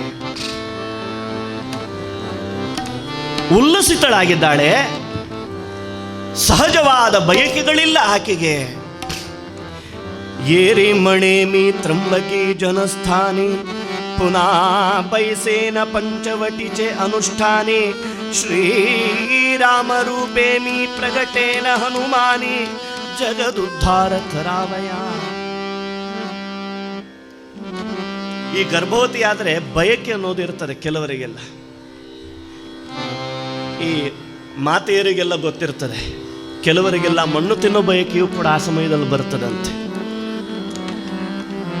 ಇವತ್ತಿನ ಬಯಕೆಗಳೆಲ್ಲ ಕೇಳಲಿಕ್ಕಿಲ್ಲ ಅಲ್ವೇ, ಏನೇನೋ ಬಯಕೆಗಳೆಲ್ಲ ಹುಟ್ಟುತ್ತವೆ. ಆದರೆ ರಾಣಾಬಾಯಿಗೆ ಹುಟ್ಟಿರತಕ್ಕಂತಹ ಬಯಕೆ ಸಾಮಾನ್ಯವಾದದ್ದಲ್ಲ.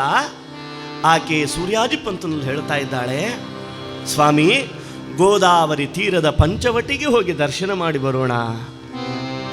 ರಾಮ ಇದ್ದ ಸ್ಥಳ, ರಾಮಪಾದ ನಡೆದಾಡಿದ ಸ್ಥಳ, ಸದಾ ರಾಮಮಂತ್ರದ ಜಪವನ್ನು ಮಾಡೋಣ.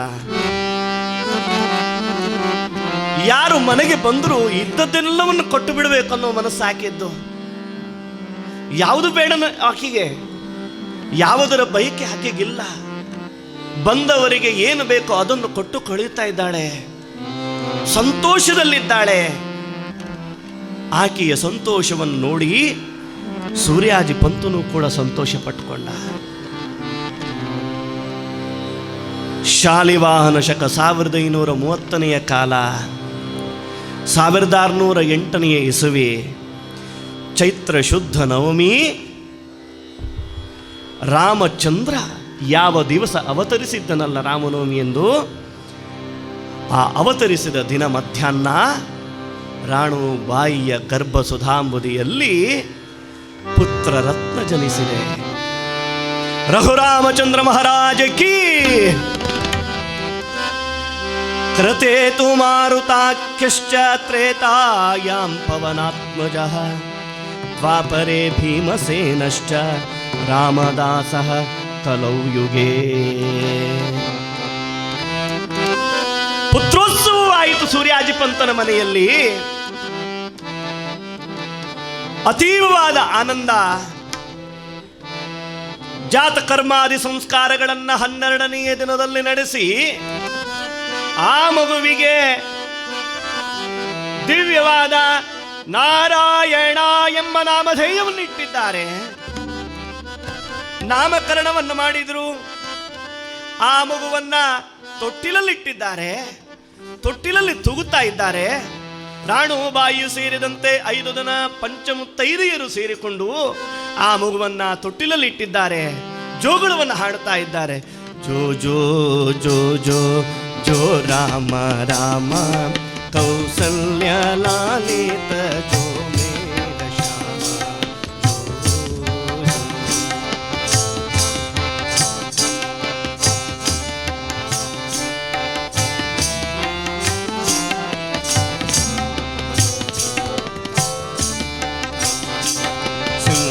ಸಿಂಹಾಸನಾರೂಢ ಶ್ರೀರಾಮ ಜೋ ಜೋ ಸೀತಾ ಶೋಭಿತವಾ ಮಾಂಕ ಜಯ ಜೋ ಜೋ ಸಿಂಧೂರಾರ್ಚಿತ ಭೀಮ ಸೇವಿತ ಜೋ ಜೋ ಸೇವಕ ಬ್ರಹ್ಮಾನಂದೇಶ ಜೋ ಜೋ ಜೋ ಜೋ ಜೋ ಜೋ ಜೋ ಜೋ ಜೋ ರಾಮ ರಾಮ ಕೌಸಲ್ಯ ಲಾಲಿತ ಜೋ ಮೇಘ ಶ್ಯಾಮ ಜೋ ಜೋ.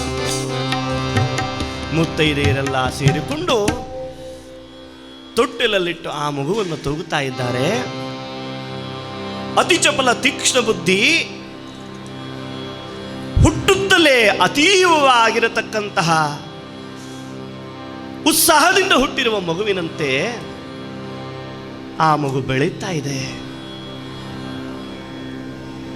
ಎಲ್ಲರೂ ಬಂದು ಆ ಮಗುವಿನ ಮುಖವನ್ನು ಹಿಂಡುವವರಂತೆ. ಅಷ್ಟೊಂದು ಸುಂದರವಾದ ಮಗು. ನಾರಾಯಣ ಎಂಬುದಾಗಿ ನಾಮಧೇಯವನ್ನಿಟ್ಟರು ಸೂರ್ಯಾಜಿಪಂತರು. ತತ್ರ ತಂ ಬುದ್ಧಿ ಸಂಯೋಗಂ ಲಭತೆ ಪೌರ್ವದೇಹಿಕೌ ಯತತೆ ಚ ತತೋ ಭೂಯಃ ಸಂಸಿದ್ಧೌ ಕುರು ನಂದನ ಪೂರ್ವಾಭ್ಯಾಸೇನ ತೇನೈವ ಹ್ರಿಯತೆ ಹ್ಯವಶೋಪಿ ಸಹ ಜಿಜ್ಞಾಸುರಪಿ ಯೋಗಸ್ಯ ಶಬ್ದ ಬ್ರಹ್ಮಾತಿ ವರ್ತತೆ. ಗೀತೆಯಲ್ಲಿ 6ನೇ ಅಧ್ಯಾಯದಲ್ಲಿ ಪರಮಾತ್ಮ ಮಾರ್ಗದರ್ಶನ ಕೊಡ್ತಾನೆ.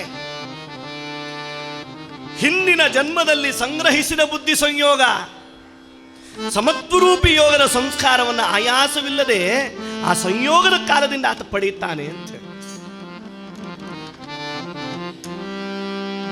ಯಾವ ಮಾರುತಿಯಾಗಿ ರಾಮಸೇವೆಯನ್ನು ಮಾಡಿದ್ದನೋ ಹನುಮಂತ, ಅಂತಹ ಬುದ್ಧಿ ತೀಕ್ಷ್ಣತೆಯನ್ನು ರಾಮದಾಸಾವತಾರದಲ್ಲಿ ಪಡೆದುಕೊಂಡು ಬಂದ. ಸಂತೋಷಿತರಾಗಿದ್ದಾರೆ ಸೂರ್ಯಾಜಿಪಂತ ರಾಣುಬಾಯಿಯರು. ಆ ಮಗು ಬೆಳೀತಾ ಇದೆ, ಬೆಳೀತಾ ಇದೆ, ಬೆಳೀತಾ ಇದೆ. ಗಂಗಾಧರನಿಗೆ ದೊಡ್ಡ ಮಗ, ಅವನಿಗೆ ನಾಮಕರಣ ಮಾಡಿದರು. ನಾಮಕರಣ ಆದ ಮೇಲೆ ಉಪನಯನಗಳನ್ನು ಮಾಡಿದರು. ಉಪನಯನ ಆದ ಮೇಲೆ ದೊಡ್ಡ ಮಗನಿಗೆ ಸೂರ್ಯಾಜಿಪಂತರು ತಾವೇ ಸ್ವತಃ ನಿಂತುಕೊಂಡು ರಾಮಮಂತ್ರದ ಉಪದೇಶವನ್ನು ಮಾಡಿದರು. ಮುಂದಕ್ಕೆ ಆ ಗಂಗಾಧರ ರಾಮೀ ರಾಮದಾಸ ಎಂಬುದಾಗಿ ಪ್ರಖ್ಯಾತನಾದ. ಇವ 2ನೇಯವ ನಾರಾಯಣ. ಬೆಳೆಯುತ್ತಾ ಇರುವ ಕಾಲ ಪಿತೃವಿಯೋಗವಾಗುತ್ತದೆ. ಸೂರ್ಯಾಜಿಪಂತರ ಅವಸಾನವಾಯಿತು. ಮನೆಯಲ್ಲಿ ಸಕಲ ವಿಧಕ್ಕೂ ಮಾರ್ಗದರ್ಶನವನ್ನು ಕೊಡ್ತಾ ಇದ್ದಿರತಕ್ಕಂಥ ಸೂರ್ಯಾಜಿಪಂತರ ನಿರ್ಯಾಣ ನಾರಾಯಣನ ಮೇಲೆ ಬಹಳ ದೊಡ್ಡ ಪರಿಣಾಮವನ್ನು ಬೀರಿತು. ಭಗವಂತ ಭಾಗವತದಲ್ಲಿ ಒಂದು ಪ್ರಮಾಣ ಕೊಡ್ತಾನೆ. ಯಸ್ಯಾನುಗ್ರಹಮಿಚ್ಛಾಮಿ ತಸ್ಯ ಚಿತ್ತಂ ತಸ್ಯ ವಿತ್ತಂ ಸರ್ವಂ ಹರಾಮ್ಯಹಂ ಅಂತೇಳಿ. ಯಾರಿಗೆ ನಾನು ಅನುಗ್ರಹ ಕೊಡಬೇಕು ಅಂತೇಳಿ ಬಯಸ್ತೇನೋ ಅವರ ಮನಸ್ಸನ್ನು ನಾನು ಕದಿಯುತ್ತೇನೆ. ಅವನ ವಿತ್ತವನ್ನು, ಅವನಲ್ಲಿ ಏನೇನುಂಟು ಸಂಪತ್ತು ಎಲ್ಲವನ್ನು ನಾನು ಕಿತ್ಕೊಳ್ತೇನೆ. ಅವನ ಎಲ್ಲವನ್ನು ನಾನು ಹರಾಮ್ಯಹಂ, ನಾನು ಕಿತ್ಕೊಂಡು ಬಿಡುತ್ತೇನೆ ಅಂಥೇಳಿ. ನಾರಾಯಣನ ಮೇಲೆ ಒಂದು ಪ್ರಯೋಗ, ತನ್ನ ತಂದೆಯ ಸಾವು. ವಿಚಲಿತನಾಗಿದ್ದ ನಾರಾಯಣ. ನಾರಾಯಣನಿಗೆ ಅಣ್ಣ ಮತ್ತು ಅಪ್ಪ ತಾಯಂದ್ರು ಯಾವತ್ತೂ ಕೂಡ ಕುಳಿತುಕೊಂಡು ರಾಮಮಂತ್ರವನ್ನು ಹೇಳ್ತಾ ಇದ್ರಲ್ಲ, ಆ ರಾಮಮಂತ್ರದ ಉಪದೇಶ ಅವನಿಗೆ ಆಗಬೇಕು ಅಂತಿತ್ತು. ಅಪ್ಪನಿಂದ ಬದುಕಿರುವ ಕಾಲಕ್ಕಾಗಲಿಲ್ಲ. ಅಪ್ಪನ ವೈಕುಂಠ ಸಮಾರಾಧನೆಯೆಲ್ಲ ಆದ ಮೇಲೆ ಅಣ್ಣನಾದ ಗಂಗಾಧರನ ಬಳಿಗೆ ಬಂದು, ಅಣ್ಣ ನನಗೆ ರಾಮಮಂತ್ರೋಪದೇಶವನ್ನು ಮಾಡು ಅಂತ ಕೇಳ್ಕೊಳ್ತಾನೆ. ಅಣ್ಣ ಹೇಳ್ತಾನೆ, ನಿನಗೆ ಯಾಕೆ ಇವಾಗ ಉಪದೇಶ? ನಿನಗೆ ಉಪನಯನ ಆಗಲಿ, ನೀನು ದೊಡ್ಡವನಾಗೋ, ಆಮೇಲೆ ನಿನಗೆ ಉಪದೇಶ ಕೊಡ್ತೇನೆ. ಇವಾಗ ನೀನು ಆಟಪಾಠದಲ್ಲಿ ಇನ್ನಾಗೋ ಅಂದ. ಯಾವಾಗ ಅಣ್ಣನಿಂದ ಉಪದೇಶದ ತಿರಸ್ಕಾರದ ನುಡಿಗಳಾಯಿತೋ, ನಾರಾಯಣ ಸುಮ್ಮನೆ ಬಿಡಲಿಲ್ಲ. ನೀನು ಕೊಡದಿದ್ರೆ ಏನಂತ ಅಣ್ಣ, ನಾನು ಸಾಕ್ಷಾತ್ ಹನುಮಂತನಿಂದಲೇ ಮಾರುತಿಯಿಂದಲೇ ಉಪದೇಶ ಪಡೆದುಕೊಳ್ಳುತ್ತೇನೆ ಅಂತೇಳಿ ಮನವಿಟ್ಟು ಬಂದ.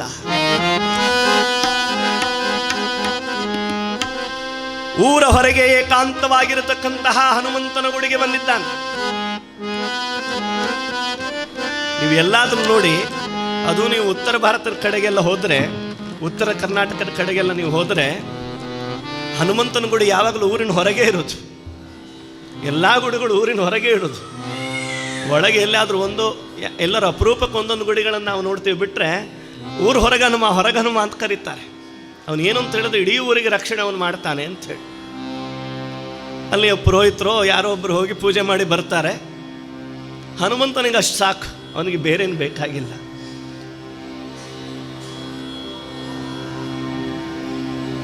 ಮಂತ್ರಾಲಯದಲ್ಲಿ ರಾಘವೇಂದ್ರ ಸ್ವಾಮಿಗಳು ವೃಂದಾವನ ನಿರ್ಮಾಣ ಆಗ್ತಾ ಇದೆ.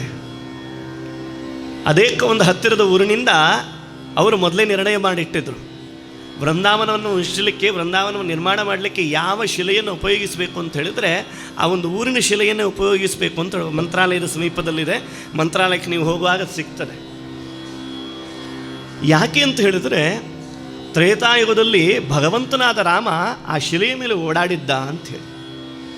ರಾಮಪಾದ ಸ್ಪರ್ಶ ಆಗಿತ್ತು ಆ ಶಿಲೆಗೆ. ಹಾಗಾಗಿ ಆ ಶಿಲೆಯನ್ನೇ ಉಪಯೋಗಿಸಿ ವೃಂದಾವನವನ್ನು ನಿರ್ಮಾಣ ಮಾಡಬೇಕು ಅಂಥೇಳಿ ರಾಘವೇಂದ್ರ ಸ್ವಾಮಿಗಳು ಪೂರ್ವ ಸೂಚನೆಯನ್ನು ಕೊಟ್ಟಿದ್ದರು. ಅದೇ ರೀತಿಯಲ್ಲಿ ನಿರ್ಮಾಣ ಮಾಡ್ತಾರೆ. ನಿರ್ಮಾಣ ಆದಮೇಲೆ ಸ್ವಲ್ಪ ಶಿಲೆ ಉಳಿಯುತ್ತಂತೆ. ಏನು ಮಾಡೋಣ ಆ ಶಿಲೆಯನ್ನು ಅಂತ ಹೇಳಿದರೆ, ಯಾರೊಬ್ಬರು ಹೇಳಿದರು, ಅದರಲ್ಲೊಂದು ಹನುಮಂತನ ಒಂದು ಛಾಯಾಚಿತ್ರ ಬಿಡಿಸಿ ಅಲ್ಲೇ ಒಂದು ಪ್ರತಿಷ್ಠಾಪನೆ ಮಾಡೋಣ ಅಂಥೇಳಿ. ಇವಾಗಲೂ ಕೂಡ ನೀವು ಅಧೋನಿಯ ಮುಖೇನ ಮಂತ್ರಾಲಯಕ್ಕೆ ನಡ್ಕೊಂಡು ಹೋಗ್ತೀರಿ ಅಂತ ಆದರೆ, ಯಾವ ಸ್ಥಳದಿಂದ ಮಂತ್ರಾಲಯ ಗುರು ಸಾರ್ವಭೌಮರ ಒಂದು ವೃಂದಾವನ ನಿರ್ಮಾಣದ ಶಿಲೆಯನ್ನು ಕಡ್ಕೊಂಡು ಹೋದ್ರು, ನಿರ್ಮಾಣ ಮಾಡಲಿಕ್ಕೆ ಶಿಲೆಯನ್ನು ತೆಗೆದುಕೊಂಡು ಹೋದ್ರು, ಆ ಉಳಿದ ಶಿಲೆಯನ್ನು ಒಂದು ಸಣ್ಣದಾಗಿರತಕ್ಕಂಥ ಆಂಜನೇಯ ಗುಡಿ ಮಾಡಿರ್ತಾರೆ. ಅಲ್ಲೂ ಭಕ್ತಾದಿಗಳೆಲ್ಲ ತಾವು ತಂದಿರತಕ್ಕಂಥ ಯಾವುದೋ ಶುಷ್ಕ ಫಲಗಳನ್ನು, ಕಲ್ ಸಕ್ಕರೆ ಇದನ್ನೆಲ್ಲ ನೈವೇದ್ಯ ಮಾಡಿ ಅರ್ಪಣೆ ಮಾಡಿ ಅಲ್ಲಿಂದ ಮತ್ತೆ ನಡೆದುಕೊಂಡು ಹೋಗತಕ್ಕಂಥ ಒಂದು ಪದ್ಧತಿ ಇವಾಗಿನ ಕಾಲಕ್ಕೂ ಅದು ಕೂಡ ನಡೆದುಕೊಂಡು ಬಂದಿದೆ. ಅದು ಊರ ಹೊರಗೆ ಇದೆ. ಎಲ್ಲೂ ಹೋದರೂ ಕೂಡ ಊರ ಹೊರಗೆ ರಕ್ಷಕನಾಗಿ ಹನುಮ ಇರುತ್ತಾನೆ. ಹೀಗೆ ಆ ಊರ ಹೊರಗಿನ ಹನುಮ ಗುಡಿಗೆ ಬಂದಿದ್ದಾನೆ ನಾರಾಯಣ. ಬಂದವನೇ ಆಂಜನೇಯನ ಮುಂದೆ ಬಂದು ನಿಂತು ಬೇಡಿಕೊಳ್ತಾ ಇದ್ದಾನೆ. ಆಂಜನೇಯ, ಅಣ್ಣನ ಹತ್ರ ಹೋಗಿ ಕೇಳಿದ್ದೆ, ರಾಮ ಮಂತ್ರೋಪದೇಶ ಕೊಡ್ಲಿಲ್ಲವ. ಅಪ್ಪನ ಹತ್ರ ಕೇಳಬೇಕು ಕೊಡ್ತಾರೆ ಅಂತ ಕಾಯ್ತಾ ಇದ್ದೆ. ಅಪ್ಪನನ್ನು ನೀನೇ ಕರ್ಕೊಂಡು ಬಿಟ್ಟೆ. ಇನ್ನು ಯಾರನ್ನು ಕೇಳ್ಕೊಳ್ಳಿ? ಬೇರೆಯವರ ಹತ್ರ ಹೋಗಿ ಏನಾದರೂ ಕೇಳಿದರೆ 21 ತಲೆಮಾರುಗಳಿಂದ ರಾಮ ಮಂತ್ರವನ್ನು ಉಪದೇಶ ಮಾಡಿಕೊಂಡು ರಾಮೋಪಾಸನೆಯನ್ನು ಮಾಡಿಕೊಂಡು ಬಂದ ವಂಶಜರು ನಾವು ಬೇರೊಬ್ಬರ ಹತ್ರ ಹೋಗಿ ಕೇಳೋದೆ? ನಮ್ಮಲ್ಲೇ ಬೇಕಾದಷ್ಟು ಧನಕನಕ ವಸ್ತುಗಳಿರುವಾಗ ಬೇರೊಬ್ಬರ ಹತ್ರ ಹೋಗಿ ಭಿಕ್ಷೆ ಬೇಡಲಿಕ್ಕೆ ಸಾಧ್ಯವಿತ್ತಂದೆ? ಸಾಧ್ಯವಿಲ್ವಲ್ಲ, ನೀನೇ ಕೊಡಬೇಕು. ಅಂಜನಿ ನಂದನ ಸ್ವಾಮಿ ಮುಖ್ಯ ಪ್ರಾಣ, ಅಂಜನಿ ನಂದನ ಸ್ವಾಮಿ ಮುಖ್ಯ ಪ್ರಾಣ, ನೀಡು ಅಭಯದಾನ ದಯಾ ಸಂಪೂರ್ಣ.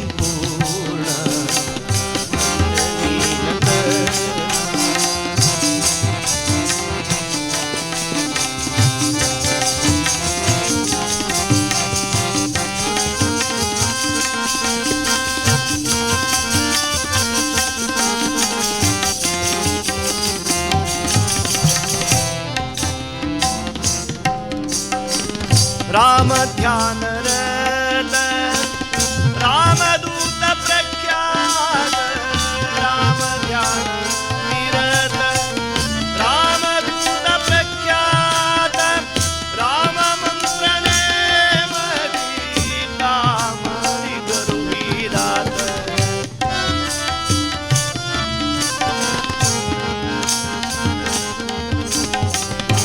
ಸಂತ ಜನ ಪ್ರೇಮಿ ಮಂತ್ರ ಸಿದ್ಧ ಕರುಣಿ ಸಂತ ಜನ ಪ್ರೇಮಿ ಮಂತ್ರ ಸಿದ್ಧ ಕರುಣಿ ಚಿಂತೆ ಬಿಡಿಸಯ್ಯ ಹನುಮಂತ ಮಹಿಮಾ ತ್ರಾಣಿ ಅಂಜನಿ ನಂದನ ಸ್ವಾಮಿ ಮುಖ್ಯ ಪ್ರಾಣ.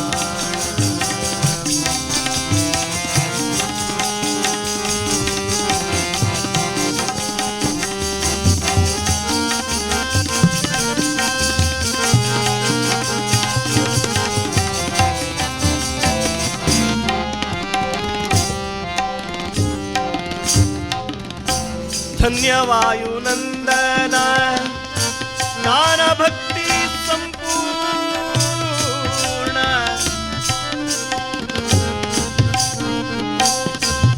ಮಾರುತಿ ಸಾಮಾನ್ಯನಾದವನಲ್ಲ, ಜ್ಞಾನ ಮತ್ತು ಭಕ್ತಿಯಲ್ಲಿ ಸಂಪೂರ್ಣನಾದವನು.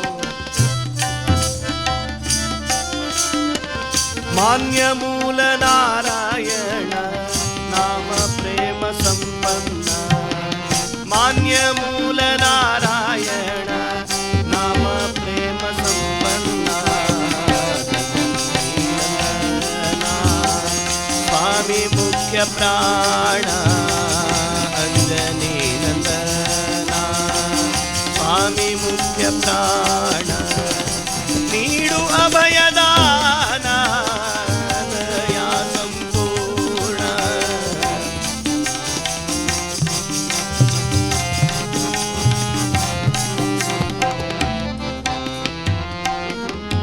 ಮಾರುತಿಯ ಮುಂದೆ ಹೋಗಿ ಹೃದಯಸ್ಥಿತಂ ಗತ್ವಾ ತನ್ನೆರಡು ಕೈಗಳನ್ನು ಜೋಡಿಸಿ ಸಂಪೂರ್ಣನಾಗಿ ಶರಣಾಗತನಾದ ಮಾರುತಿಗೆ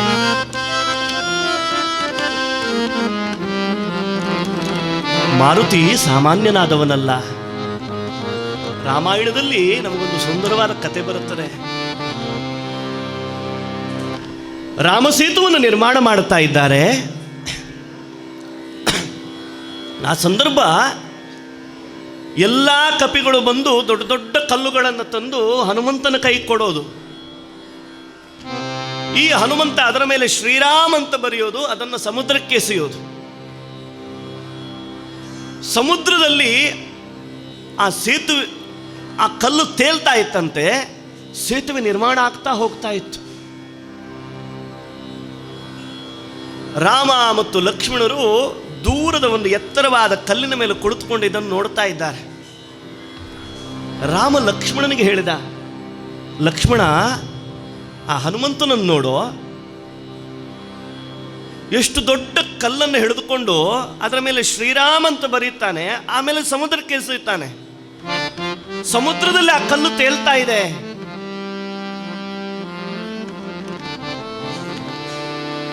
ರಾಮನಿಗೆ ಇನ್ನೂ ಆಶ್ಚರ್ಯವಾಯಿತು.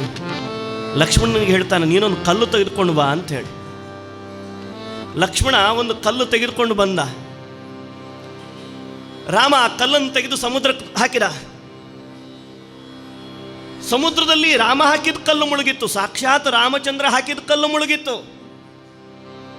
ಆದರೆ ಹನುಮಂತ ಶ್ರೀರಾಮ್ ಎಂಬುದಾಗಿ ಬರೆದು ಹಾಕಿದ ಕಲ್ಲು ತೇಲ್ತು. ರಾಮನಿಗೆ ಆಶ್ಚರ್ಯವಾಗುತ್ತದೆ. ಹನುಮಂತನನ್ನು ಪಕ್ಕ ಕರೀತಾನೆ, ಆಂಜನೇಯ ಬಾರೋ ಇಲ್ಲಿ. ಏನು ಸ್ವಾಮಿ ಅಂತ ಕೇಳಿದ. ಅಲ್ಲ ಮಾರಾಯ, ನೀನು ಶ್ರೀರಾಮ್ ಅಂತೇಳಿ ಬರೆದು ಕಲ್ಲು ಹಾಕ್ತಾ ಇದ್ದಿ, ಅದು ತೇಲ್ತಾ ಉಂಟು.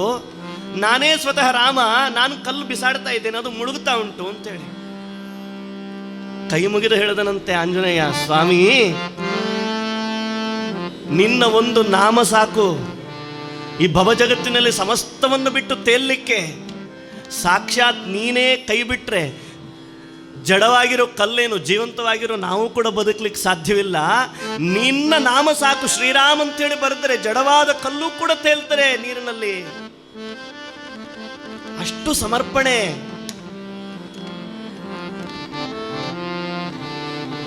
ಮತ್ತೊಂದು ಘಟನೆ ಬರುತ್ತದೆ. ಈ ರಾವಣನ ವಧೆಯೆಲ್ಲ ಆದ ಮೇಲೆ ಮರಳಿ ರಾಮ ಅಯೋಧ್ಯೆಗೆ ಬರುವಾಗ ಭಾರದ್ವಾಜರ ಮುನಿಗಳ ದರ್ಶನ ಆಗಬೇಕು. ಭಾರದ್ವಾಜ ಆಶ್ರಮದಲ್ಲಿ ದರ್ಶನ ಆಗೋಕ್ಕಿಂತ ಮುಂಚಿತವಾಗಿ ರಾಮನಿಗೆ ಮನಸ್ಸಾಯ್ತಂತೆ, ಹನುಮಂತನನ್ನು ನೋಡಿದ್ದೇನೆ, ಹನುಮಂತನ ತಾಯಿಯನ್ನು ಅಂಜನಿಯನ್ನು ನೋಡಬೇಕು ಅಂತ ಹೇಳಿ. ಅಂಜನಿಯನ್ನು ನೋಡುವಾಗ ಹನುಮಂತ ತಾಯಿಯನ್ನು ನೋಡ್ಕೊಳ್ಳಿಕ್ಕೆ ಕರೆದುಕೊಂಡು ಬರ್ತಾನೆ ರಾಮಲಕ್ಷ್ಮಣ ಸೀತೆಯರನ್ನ. ರಾಮಲಕ್ಷ್ಮಣ ಸೀತೆಯರನ್ನು ನೋಡಿ ಅಂಜನಾದೇವಿ ಕೈ ಮುಗಿತಾಳೆ, ಹನುಮಂತನ ನೋಡಿ ಚಟಾರನ ಕೆನ್ನೆಗೆ ಹೊಡೆದ್ಲಂತೆ. ರಾಮ ಕೇಳ್ತಾನೆ, ಯಾಕೆ ತಾಯಿ ಹೊಡಿತಿ ನೀನು ಅಂಥೇಳಿ. ನಾನು ಏನು ಕೊಟ್ಟು ಬೆಳೆಸಿದ್ದೇನೆ ಗೊತ್ತೋ ರಾಮ, ಆ ರಾವಣನನ್ನು ಕೊಲ್ಲಿಕ್ಕೆ ನೀನು ಕೋದಂಡವನ್ನು ಹಿಡ್ಕೊಂಡು ಅಷ್ಟೊಂದೆಲ್ಲ ಕಷ್ಟಪಟ್ಟು ಹೋಗಬೇಕಿತ್ತೆ, ನಾನು ಇವನಿಗೆ ಏನು ಕೊಟ್ಟದ್ದು? ರಾಮನನ್ನು ಕರೆದುಕೊಂಡು ಹೋಗ್ತಾಳೆ ಅಂಜನಾದೇವಿ. ದೊಡ್ಡದಾದ ಬೆಟ್ಟದ ತಪ್ಪಲಲ್ಲಿ ನಿಂತು ತನ್ನ ಎದೆಯ ಹಾಲನ್ನು ಹಿಂಡುತ್ತಾಳಂತೆ. ಆ ಹಾಲನ್ನು ಹಿಂಡಿದ ರಭಸಕ್ಕೆ ಆ ಪರ್ವತಗಳು ಭರಭರನೆ ಉದುರಿ ಹೋಗಿತು. ಇಷ್ಟೊಂದು ಶಕ್ತಿಯನ್ನು ಆತನ ಉದರದಲ್ಲಿ, ಆತನ ವಜ್ರ ಬಾಹುಗಳಲ್ಲಿ ನಾನು ತುಂಬಿಸಿದ್ದೇನೆ. ಆ ರಾವಣನನ್ನು ಕೊಲ್ಲಿಕ್ಕೆ ನಿನ್ನನ್ನು ಕರೆದುಕೊಂಡು ಹೋದ್ನವನು, ನಿನಗಷ್ಟು ಕಷ್ಟ ಕೊಟ್ಟನು, ಹಾಗಾಗಿ ಹೊಡೆದೆ ಅಂತೇಳಿ. ಆವಾಗ ರಾಮ ಸಮಾಧಾನ ಮಾಡುತ್ತಾನೆ, ಎಲ್ಲವೂ ಪೂರ್ವ ನಿಶ್ಚಯ, ಎಲ್ಲವೂ ನನ್ನಿಂದಲೇ ಆದದ್ದು, ಹಾಗಾಗಿ ಇದರಲ್ಲಿ ಹನುಮಂತನ ತಪ್ಪಿಲ್ಲ. ಹನುಮಂತ ಏನು ಮಾಡಬೇಕು ಯಾವ ಕಾಲದಲ್ಲಿ ಅದನ್ನೇ ಮಾಡಿದ್ದಾನೆ. ರಾವಣನನ್ನು ಕೊಲ್ಲಿಕ್ಕೆ ನಾನು ಹೋದರೂ ಕೂಡ ಸಂಜೀವಿನಿ ಪರ್ವತವನ್ನು ತಂದು ಈ ರಾಮನನ್ನು ಬದುಕಿಸಿದ್ದು ಕೂಡ ಹನುಮ. ಅಂತಹ ದಿವ್ಯವಾದ ಮಾರುತಿಯ ಗುಡಿಯ ಮುಂದೆ ನಾರಾಯಣ ಬಂದು ನಿಂತ್ಕೊಂಡು ಬೇಡಿಕೊಳ್ತಾ ಇದ್ದಾನೆ, ಧನ್ಯವಾಯು ನಂದನ, ಸಂಪೂರ್ಣವಾಗಿ ನಿನ್ನ ರೋಮ ರೋಮದಲ್ಲಿ ರಾಮನನ್ನು ತುಂಬಿಕೊಂಡವನಲ್ವೇ, ನನಗೊಂದು ನೀನು ಉಪದೇಶ ಕೊಡ್ಲಿಕ್ಕಾಗೋದಿಲ್ವೇ? ಭಕ್ತಿಯಲ್ಲಿ ಕುಳಿತುಕೊಂಡು ಬಿಟ್ಟಿದ್ದಾನಂತರೇಕ ಚಿತ್ತನಾಗಿ ಚಿನ್ಮಯ ಮುದ್ರೆಯನ್ನು ಹಾಕಿಕೊಂಡು, ನೀನು ಉಪದೇಶ ಕೊಡುವ ತನಕ ನಾನು ಬಿಡೋದಿಲ್ಲ ಎಂಬುದಾಗಿ ಹಠ. ಈ ಮಕ್ಕಳೆಲ್ಲ ಚಾಕ್ಲೇಟ್ ಬೇಕು ಅಂತೇಳಿ ಹಠ ಪಡ್ತಾರಲ್ಲ, ಚಾಕ್ಲೇಟ್ ಸಿಗದೇ ಇದ್ದರೆ ಅವರಿಗೆ ಯಾವ ರೀತಿ ಅಳು ಬರುತ್ತೋ ಗೊತ್ತಿಲ್ಲ. ಆ ಅಳು ಹೇಗೆ ಚಾಕ್ಲೇಟ್ ಬಂದ ತಕ್ಷಣ ಈ ನಾವು ಸ್ವಿಚ್ ಆಫ್ ಮಾಡ್ತೀವಲ್ಲ ಈ ಟ್ಯೂಬ್ಲೈಟ್ ಇದು, ಹಾಗೆ ಒಂದೇ ಸಲಕ್ಕೆ ನಿಂತ್ಕೊಂಡು ಬಿಡ್ತಾರೆ. ಅದೇ ರೀತಿಯಲ್ಲಿ ಭಗವಂತನ ಮುಂದೆ ಹಠವಾದಿಯಾಗಿ ಕುಳಿತುಕೊಂಡ ನಾರಾಯಣ. ನಮಗೆ ಅಂತಹ ಹಠ ಉಂಟೋ? ಇಲ್ಲವೇ ಇಲ್ಲ ದೇವರನ್ನು ಸಿಗಬೇಕು ಅಂಥೇಳಿ. ಆದರೆ ಕಷ್ಟ ಬಂದಾಗ ಮಾತ್ರ ನಾನು ನಿನಗೆ ಅಷ್ಟು ಕೊಟ್ಟಿದ್ದೇನೆ, ನಾನು ನಿನಗೆ ಬಂಗಾರದ ಕಿರೀಟ ಕೊಟ್ಟಿದ್ದೇನೆ, ನಾನು ನಿನಗೆ ನಿನ್ನೆ ಒಂದು ದೊಡ್ಡ ರೇಷ್ಮೆ ವಸ್ತ್ರ ಕೊಟ್ಟಿದ್ದೇನೆ, ನಾನು ನಿನಗೆ ಹಣ್ಣುಕಾಯಿ ಮಾಡಿದ್ದೇನೆ, ನೀನು ಏನು ಮಾಡಿದ್ದಿ ಅಂತ ದೇವರೊಟ್ಟಿಗೆ ನಮ್ಮದು ಜಗಳ ಆಗ್ತದೆ. ನಮ್ಮಲ್ಲಿ ಯಾವುದೇ ರೀತಿಯ ಹಠ ಇಲ್ಲ. ನಾರಾಯಣ ಹೋಗಿ ಗಟ್ಟಿಯಾಗಿ ಕುಳಿತುಕೊಂಡ. ಮನೆಯಲ್ಲೆಲ್ಲ ಹುಡುಕಾಡ್ತಾ ಇದ್ದಾರೆ. ತಾಯಿ, ಅಣ್ಣ ಗಂಗಾಧರ ಎಲ್ಲರೂ ಸೇರಿಕೊಂಡು ಎಲ್ಲಿ ಹೋಗಿದ್ದ ನಾರಾಯಣ ಅಂಥೇಳಿ.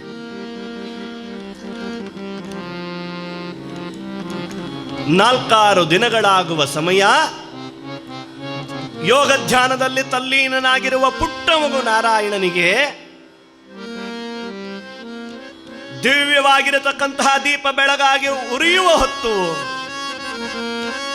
ಬ್ರಾಹ್ಮಿ ಮುಹೂರ್ತದ ಸುಮುಹೂರ್ತ ಕಾಲದಲ್ಲಿ ಮನೋಜವಂ ಮಾರುತ ತುಲ್ಯ ವೇಗಂ ಜಿತೇಂದ್ರಿಯಂ ಬುದ್ಧಿಮತಾಂ ವರಿಷ್ಠಂ ವಾತಾತ್ಮಜಂ ವಾನರಯೂತ ಮುಖ್ಯಂ ಶ್ರೀರಾಮದೂತಂ ಶಿರಸಾ ನಮಾಮಿ. ಆ ದಿವ್ಯವಾದ ಭಗವಂತನ ರಾಮದಾಸನಾಗಿರತಕ್ಕಂತಹ ಆಂಜನೇಯ ನಾರಾಯಣನ ಕಿವಿಯಲ್ಲಿ ಶ್ರೀರಾಮ ಜಯ ರಾಮ ಜಯ ಜಯ ರಾಮ ಎಂಬುದಾಗಿ ರಾಮತಾರಕ ಮಂತ್ರವನ್ನು ಉಪದೇಶಿಸಿದ.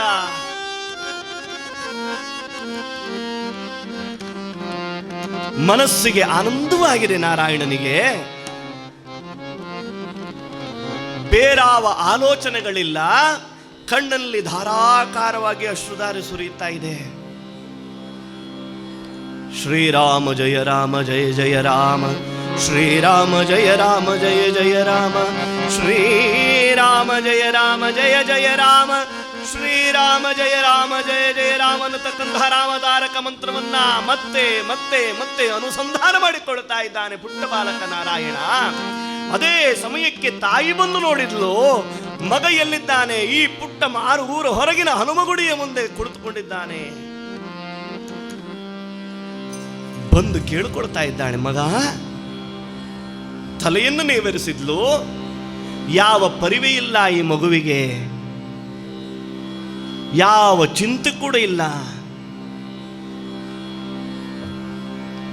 ಏಕಾಂತದಲ್ಲಿ ತಲ್ಲೀನನಾಗಿದ್ದಾನೆ ರಾಮನಾಮದಲ್ಲಿ. ಈ ನಮ್ಮಲ್ಲೆಲ್ಲ ಈ ಹರಿಕಥೆಗಳು ಹೆಚ್ಚಾಗಿ ಸಂಜೆ ಕಾಲಕ್ಕಾಗುವಂಥದ್ದು, 6ರಿಂದ 8 ಗಂಟೆ ಎಲ್ಲ ಬಹಳ ಒಂದು ಆವಾಗಿನ ಕಾಲ, ಮುಸ್ಸಂಜೆ ಕಾಲಕ್ಕೆಲ್ಲ ಆಗೋದು. ಆ ಸಮಯಕ್ಕೆಲ್ಲ ಈ ಮಹಿಳೆಯರೆಲ್ಲ ಸುಮಾರು ಜನ ಎಲ್ಲ ಬರ್ತಾರೆ. ಆವಾಗ ಹರಿಕಥೆ ಎಲ್ಲ ಹೆಚ್ಚಿನ ಕಡೆ ಆದಾಗ ಈ ಹರಿಕಥೆ ಆಗುವಾಗ ಮನಸ್ಸು ಇಲ್ಲಿರ್ತದೆ, ಇಲ್ಲಿರ್ತಾರೆ, ದೇಹ ಇಲ್ಲಿರ್ತದೆ, ಆದರೆ ಮನಸ್ಸು ಎಲ್ಲಿರ್ತದೆ ಅಂತ ಹೇಳಿದ್ರೆ ಈ ಶ್ರಾವಣಿ ಸುಬ್ರಹ್ಮಣ್ಯದಲ್ಲಿ, ಅದಾದ ಮೇಲೆ ಇನ್ನು ಬೇರೆ ಬೇರೆ ರೀತಿಯ ಧಾರಾವಾಹಿಗಳೆಲ್ಲ ಆಗ್ತಾ ಇರ್ತದೆ, ಅಲ್ಲೆಲ್ಲ ಇರ್ತದೆ. ಮುಂಡಕ್ಕೆ ನಮ್ಮ ಗುರುಗಳು ಈ ದತ್ತ ಜಯಂತಿಯ ಪರ್ವಕಾಲದಲ್ಲಿ ಹಗಲು ಹೊತ್ತು ಇಟ್ಕೊಂಡಿದ್ದಾರೆ. ಅಲ್ಲ, ಇದು ಬಹಳ ಕಷ್ಟವೇ. ಯಾಕಂತ ಹೇಳಿದ್ರೆ ರಾತ್ರಿ ಆದದ್ದು ಬಿಗ್ ಬಾಸ್, ಬೆಳಿಗ್ಗೆ ಮತ್ತೆ ಪುನಃ ಇರು ಕೊಡ್ತಾ ಇರ್ತಾರೆ, ಮತ್ತೆ ಎಂತ ಏನು ರೀಟೆಲಿಕಾಸ್ಟ್ ಅಂತ ಕರೀತಾರೆ ಅದನ್ನು, ಮತ್ತೆ ಮತ್ತೆ ಒಂದು ಕಳಿಸುವಂಥದ್ದು, ಬೇರೆ ಬೇರೆ ರೀತಿಯ ಚಿಂತನೆಗಳು, ಬೇರೆ ಬೇರೆ ರೀತಿಯ ಮನಸ್ಸು ಎಲ್ಲೆಲ್ಲೆಲ್ಲೆಲ್ಲೋ ಹೋಗ್ತಾ ಇರ್ತದೆ. ಇಲ್ಲಿ ನಾರಾಯಣ ಹಾಗಲ್ಲ, ಮನಸ್ಸನ್ನ ಅಲ್ಲೇ ಇಟ್ಟಿದ್ದ. ನಮ್ಮಲ್ಲಿ 3 ಹೇಳ್ತಾರೆ, ಕಾಯ ವಾಚ ಮನಸ್ಸ. ನಾವು ದೇವರ ಹತ್ರ ಹೋಗುವಾಗ ಏನು ಹೋಗಬೇಕು ಅಂತ ಹೇಳಿದರೆ ಏನು ಹಿಡ್ಕೊಂಡು ಹೋಗಬಾರ್ದಂತೆ, 3 ಸಾಕು. ಕಾಯ ಅಂತ ಹೇಳಿದರೆ ದೇಹ, ವಾಚ ಅಂತ ಹೇಳಿದರೆ ವಾಕ್ಯ, ಮನಸ್ಸ ಅಂತ ಹೇಳಿದರೆ ಮನಸ್ಸು. ಈ 3 ನಾವು ಭಗವಂತನಿಗೆ ಸಮರ್ಪಣೆ ಮಾಡಬೇಕು. ಇದನ್ನು ತ್ರಿಕರಣ ಸಮರ್ಪಣೆ ಅಂತ ಕರೆದರು ಶಾಸ್ತ್ರಗಳು. ಈ 3 ನಾವು ಅವನಿಗೆ ಸಮರ್ಪಣೆ ಮಾಡಿದರು ಅಂತ ಆದರೆ ಭಗವಂತ ತ್ರಿವಿಧ ತಾಪತ್ರಯ ನಾಶಕ ಅಂತ ಹೇಳಿ. ತ್ರಿವಿಧ ಏನು ಅಂತ ಹೇಳಿದರೆ ಆದಿದೈವಿಕ, ಆದಿಭೌತಿಕ ಮತ್ತು ಆಧ್ಯಾತ್ಮಿಕ, ಈ 3 ರೀತಿಯ ತಾಪತ್ರಯ ಮನುಷ್ಯನಿಗೆ ಬರುತ್ತದೆ. ನಾವು ಸತ್ಯನಾರಾಯಣ ಕಥೆಗೆ ಹೋಗಿದ್ದೇವೆ. ಸತ್ಯನಾರಾಯಣ ಕಥೆಗೆ ಹೋದಾಗ ಸಪಾದ ಭಕ್ಷ್ಯವನ್ನು ನೈವೇದ್ಯವಾಗಿ ನಮಗೆ ಕೊಡ್ತಾರೆ. ಸಪಾದ ಭಕ್ಷ್ಯ ಸಿಹಿಯಾಗಿರುತ್ತದೆ, ಭೌತಿಕವಾದ ದೇಹಕ್ಕೆ ಒದಗಿರುವ ತಾಪತ್ರಯ. ಇವನಿಗೆ ಶುಗರ್ ಇದೆ, ಇವನು ಸ್ವೀಟ್ ತಿನ್ನಲೇಬಾರ್ದು, ಡಾಕ್ಟರ್ ಹೇಳಿದ್ದಾರೆ ತಿನ್ನಲೇಬಾರ್ದು, ನೀನು ತಿಂದರೆ ಸಾಯ್ತಿ ಅಂತೇಳಿ. ಏನು ಮಾಡೋದು ಅಂತ. ಇನ್ನೊಂದೇನು ಅಂತ ಹೇಳಿದ್ರೆ, ಸತ್ಯನಾರಾಯಣ ಕಥೆ ಹೋದಾಗ ಪ್ರಸಾದ ಸ್ವೀಕಾರ ಮಾಡಲೇಬೇಕು, ಶಾಸ್ತ್ರ ಹೇಳ್ತಾರೆ, ಬಿಟ್ಟು ಬರುವ ಹಾಗೆ ಇಲ್ಲ. ಊಟ ಆದರೂ ಬಿಡಿ ಪರವಾಗಿಲ್ಲ, ಆದರೆ ದೇವರ ಪ್ರಸಾದ ಸ್ವೀಕಾರ ಮಾಡಲೇಬೇಕು. ತಿನ್ನದೇ ಇದ್ದರೆ ಆಧ್ಯಾತ್ಮಿಕ ತಾಪತ್ರಯದಲ್ಲಿ ಸಿಕ್ಕಾಕೊಳ್ತೇವೆ ನಾವು. ಅದರೊಂದು ನಾವೊಂದು ಯಾವುದೋ ಒಂದು ರೀತಿಯ ದೋಷಕ್ಕೆ ತುತ್ತಾಗ್ತೇವೆ. ಅದಾದ ಮೇಲೆ ಏನು ಮಾಡೋದು ಹಾಗಾದರೆ? ಅದೊಂದು ಆದಿದೈವಿಕ ತಾಪತ್ರಯ. ಭಗವಂತ ನೀನೇ ಗತಿ ನೀನೇ ಮತಿ, ತಿನ್ನೋದಾದ್ರೆ ತಿಂತೇನೆ, ಬಿಡೋದಾದ್ರೆ ಬಿಡ್ತೇನೆ, ನೀನೇ ಗತಿ ನೀನೇ ಮತಿ ಅಂತೇಳಿ, ಅದು ಆದಿದೈವಿಕ ತಾಪತ್ರಯ ಅಂತೇಳಿ. ಈ ತ್ರಿವಿಧವಾದ ತಾಪತ್ರಯಗಳು ಮನುಷ್ಯನಿಗೆ ಬರ್ತದೆ ಜೀವನದಲ್ಲಿ. ಈ ತ್ರಿವಿಧವಾದ ತಾಪತ್ರಯವನ್ನು ಹೇಗೆ ನಾಶ ಮಾಡಬಹುದು ಅಂತ ಹೇಳಿದರೆ, ಭಗವಂತನಿಗೆ ತ್ರಿಕರಣಪೂರ್ವಕವಾಗಿ ನಾವು ಶರಣಾದಾಗ ನಾವು ಅದನ್ನು ನಾಶ ಮಾಡಲಿಕ್ಕೆ ಸಾಧ್ಯವಿದೆ ಅಂತ ಹೇಳ್ತಾರೆ. ಇಲ್ಲಿ ತ್ರಿಕರಣವನ್ನು ಭಗವಂತನಿಗೆ ಅರ್ಪಿಸಿದ ನಾರಾಯಣ ತಾಯಿ ಮುಂದೆ ಕೇಳ್ತಾ ಇದ್ದಾಳೆ, ಮಗ ಏಕಾಂತದಿ ಏನು ಗೈವೆಯೋ ಕಂದ, ಸಾಕು ನಡೆ ಗ್ರಹಕ್ಕೆ ಮಮ ಆನಂದ, ವಿಶ್ವತೋ ಮುಖನ ನಿಶ್ಚಯದಿ ಭಜಿಪೆ, ವಿಶ್ವದ ಚಿಂತೆಯಲ್ಲಿ ತೊಡಗಿಹೆನು ತಾಯೇ. ತಾಯಿಗೆ ಹೇಳ್ತಾ ಇದ್ದಾನೆ, ಬಾಬಾ ಕಾಯ ಕರಿತೋಸಿ ಏಕಾಂತ ಸ್ಥಳಿ, ಆಯಿ ಚಿಂತಾ ಕರಿತೋ ವಿಶ್ವಾಜಿ. ತಾಯಿ ಕೇಳಿದ್ಲಂತೆ, ಬಾಬಾ ಕಾಯ ಕರಿತೋಸಿ ಏಕಾಂತ ಸ್ಥಳಿ, ಈ ಮಂದಿರದಲ್ಲಿ ನೀನು ಕುಳಿತುಕೊಂಡು ಏಕಾಂತವಾಗಿ ಏನು ಮಾಡ್ತಾ ಇದ್ದಿ ನೀನು? ಆಯಿ ಅಮ್ಮ ಚಿಂತಾ ಕರಿತೋ ವಿಶ್ವಾಜಿ, ವಿಶ್ವದ ಚಿಂತೆಯಲ್ಲಿ ನಾನು ತೊಡಗಿದ್ದೇನೆ ಎಂಬುದಾಗಿ ಪುಟ್ಟ ಬಾಲಕ ಹೇಳ್ತಾ ಇದ್ದಾನೆ. ಒಂದು ಮಂತ್ರ, ಶ್ರೀರಾಮ ಜಯ ರಾಮ ಜಯ ಜಯ ರಾಮ, ಆ ಪುಟ್ಟ ಬಾಲಕನ ಮನಸ್ಸನ್ನ ವಿಶ್ವರೂಪ ದರ್ಶನವನ್ನು ಕೊಟ್ಟು ವಿಶ್ವದ ಚಿಂತೆಯಲ್ಲಿ ತೊಡಗಿಸಿತು. ನಾವು 1000 ಬಾರಿ ಜಪ ಮಾಡಿದ್ರು ನಮಗೆ ಈ ಚಿಂತೆ ಬರ್ತದೋ? ಬರೋದಿಲ್ಲ. ನಮಗೆ ನಮ್ಮ ಮಕ್ಕಳು, ನಮ್ಮ ಹೆಂಡತಿ, ನಮ್ಮ ಗಂಡ, ನಮ್ಮ ಸಂಸಾರ, ಇದೇ ನಮಗೆ ಬರುತ್ತದೆ. ಇದನ್ನು ಬಿಟ್ಟು ನಾವು ಬದುಕಬೇಕು ಅಂತ ಹೇಳ್ತಾರೆ. ಇಡೀ ವಿಶ್ವವೇ ನಮ್ಮ ಪ್ರಪಂಚವಾಗಬೇಕು. ವಿಶ್ವವೇ ನಮ್ಮ ಪ್ರಪಂಚವಾದಾಗ ನಮ್ಮ ಶಾಸ್ತ್ರಗಳು 4 ಮಹಾವಾಕ್ಯಗಳನ್ನು ಕೊಡ್ತಾವೆ. ಪ್ರಜ್ಞಾನಂ ಬ್ರಹ್ಮ, ತತ್ವಮಸಿ, ಅಹಂ ಬ್ರಹ್ಮಾಸ್ಮಿ, ಅಯಮಾತ್ಮ ಬ್ರಹ್ಮ ಅಂಥೇಳಿ ಈ ನಾಲ್ಕು ವೇದಗಳನ್ನು ಹಿಡಿದುಕೊಂಡು ಆ ವೇದಗಳ ಭಾಷ್ಯವಾದ ಉಪನಿಷತ್ಗಳ ಮುಖೇನವಾಗಿ 4 ಮಹಾವಾಕ್ಯಗಳನ್ನು ಕಂಡುಕೊಂಡ್ರು.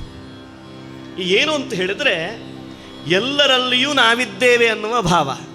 ತತ್ವಂ ಅಸಿ, ಎಲ್ಲರಲ್ಲಿಯೂ ನಾವಿದ್ದೇವೆ. ಪ್ರಜ್ಞಾನಂ ಬ್ರಹ್ಮ, ಜ್ಞಾನವೇ ಬ್ರಹ್ಮ. ಅಹಂ ಬ್ರಹ್ಮಾಸ್ಮಿ, ನಾನೇ ಬ್ರಹ್ಮ. ನಮಗೆ ಆ ಮಟ್ಟಕ್ಕೆ ಹೋಗ್ಲಿಕ್ಕೆ ಸಾಧ್ಯವಿಲ್ಲ. ನಾನೇ ಬ್ರಹ್ಮ, ನಾನೇ ದೇವರು ಯಾವಾಗ ನಾವು ಕಂಡುಕೊಳ್ಳೋದು? ನಮ್ಮಲ್ಲಿ ಆತ್ಮ ಸಾಕ್ಷಾತ್ಕಾರದ ಭಾವ ಜಾಗೃತ ಆಗಬೇಕು. ಅಂತಹ ಜಾಗೃತಿ ನಮಗೆ ಬಂತು ಅಂತಂದಾಗ ವಿಶ್ವದ ಚಿಂತೆಯಲ್ಲಿ ನಾವು ಮುಳುಗುತ್ತೇವೆ. ಇಲ್ಲಿ ಪುಟ್ಟ ಬಾಲಕ ನಾರಾಯಣ ಅಹಂ ಬ್ರಹ್ಮಾಸ್ಮಿ, ತನ್ನೊಳಗೆ ತಾನೂ ಸಗುಣ ನಿರ್ಗುಣ ಧ್ವನಿಮಿ ಲಕ್ಷಣ ಬ್ರಹ್ಮ ಸನಾತನ ವಿಠ್ಠಲಾತು ಅನ್ನುವಂತೆ ತನ್ನೊಳಗೆ ತಾನು ಸಾಕ್ಷಾತ್ಕಾರದ ಭಾವವನ್ನು ಕಂಡುಕೊಂಡ. ತನ್ನೊಳಗೆ ತಾನು ರಾಮನನ್ನು ಪ್ರಕಟಪಡಿಸಿದ. ಸಾಕ್ಷಾತ್ ಮಾರುತಿಯಿಂದ ರಾಮತಾರಕ ಮಂತ್ರದಿಂದ ಉಪದೇಶಿತನಾದ ಆಯಿ ಚಿಂತಾ ಕರಿತಾಸಿ ವಿಶ್ವಾಚಿ ಅಂತ ಹೇಳ್ತಾನೆ.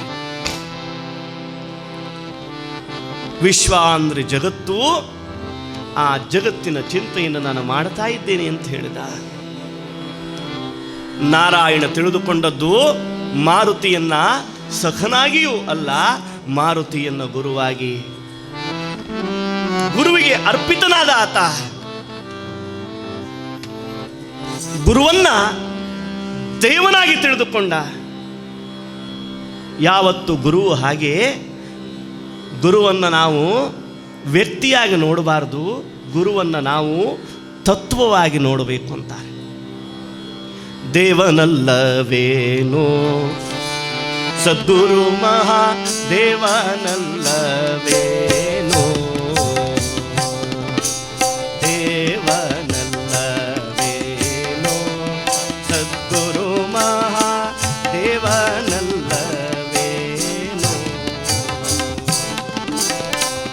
ಆದಿಗೊಳ್ ಸಿದ್ಧರು ಹೋದ ದಾರಿಯ ತೋರಿ ವೇದವ ಬಿಡಿಸಿದ ಸಾಧು ಮೂರುತಿ ಗುರುದೇವನಲ್ಲವೇನೋ ಸದ್ಗುರು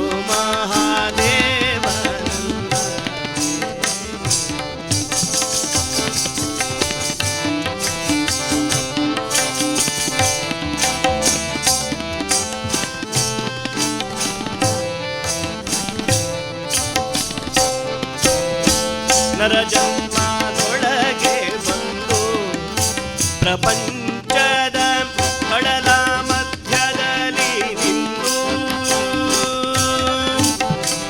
ಅರಿತು ಮರೆತು ಒಮ್ಮೆ ಗುರುವೆಂದು ನೆನೆದರೆ, ಅರಿತು ಮರೆತು ಒಮ್ಮೆ ಗುರುವೆಂದು ನೆನೆದರೆ ಗುರುತಿಟ್ಟು ಅವರಿಗೆ ಪರತತ್ವ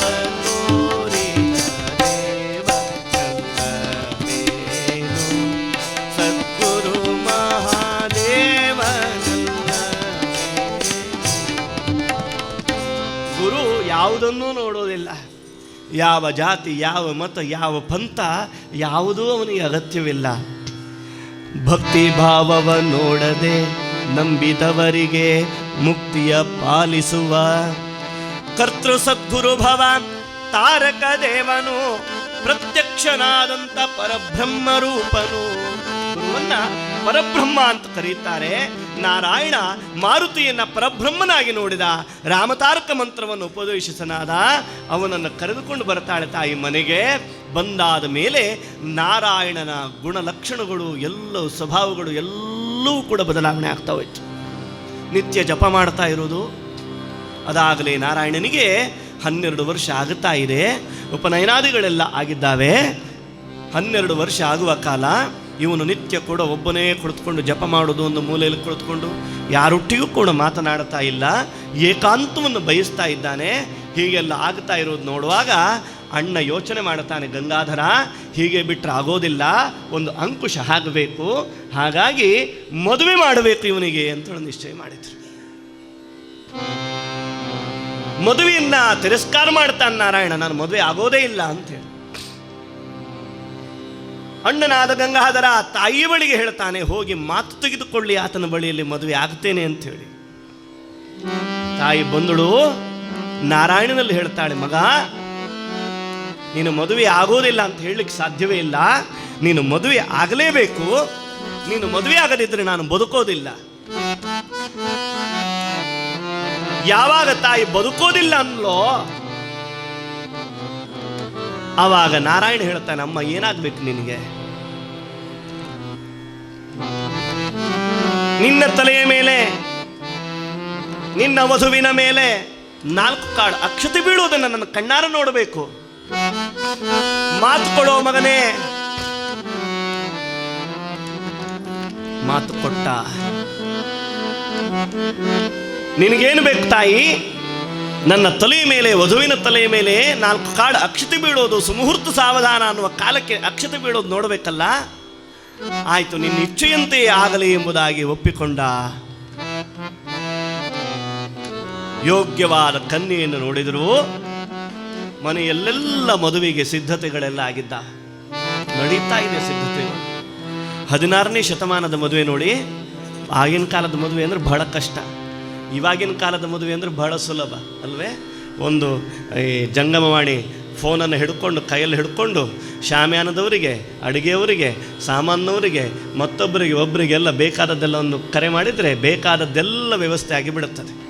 ಲೈಟಿಂಗ್ಸು ಅದು ಇದು ಏನೇನು ಬೇಕೋ ಎಲ್ಲವೂ ಕೂಡ ಆಗಿಬಿಡ್ತದೆ. ಇವಾಗಿನ ಕಾಲ ನಾವೊಂದು ಮೆನು ಕೊಟ್ಟರೆ ಆಯಿತು. ಇವಾಗಿನ ದೂರದ ಊರಿನಲ್ಲಿ ಅದೂ ಬೇಡ, ಎಲ್ಲ ಅವರೇ ಮಾಡಿಬಿಡ್ತಾರೆ, ಬೇಕಾದದ್ದನ್ನೆಲ್ಲ ಅವರೇ ತಂದು ಬಿಡ್ತಾರೆ.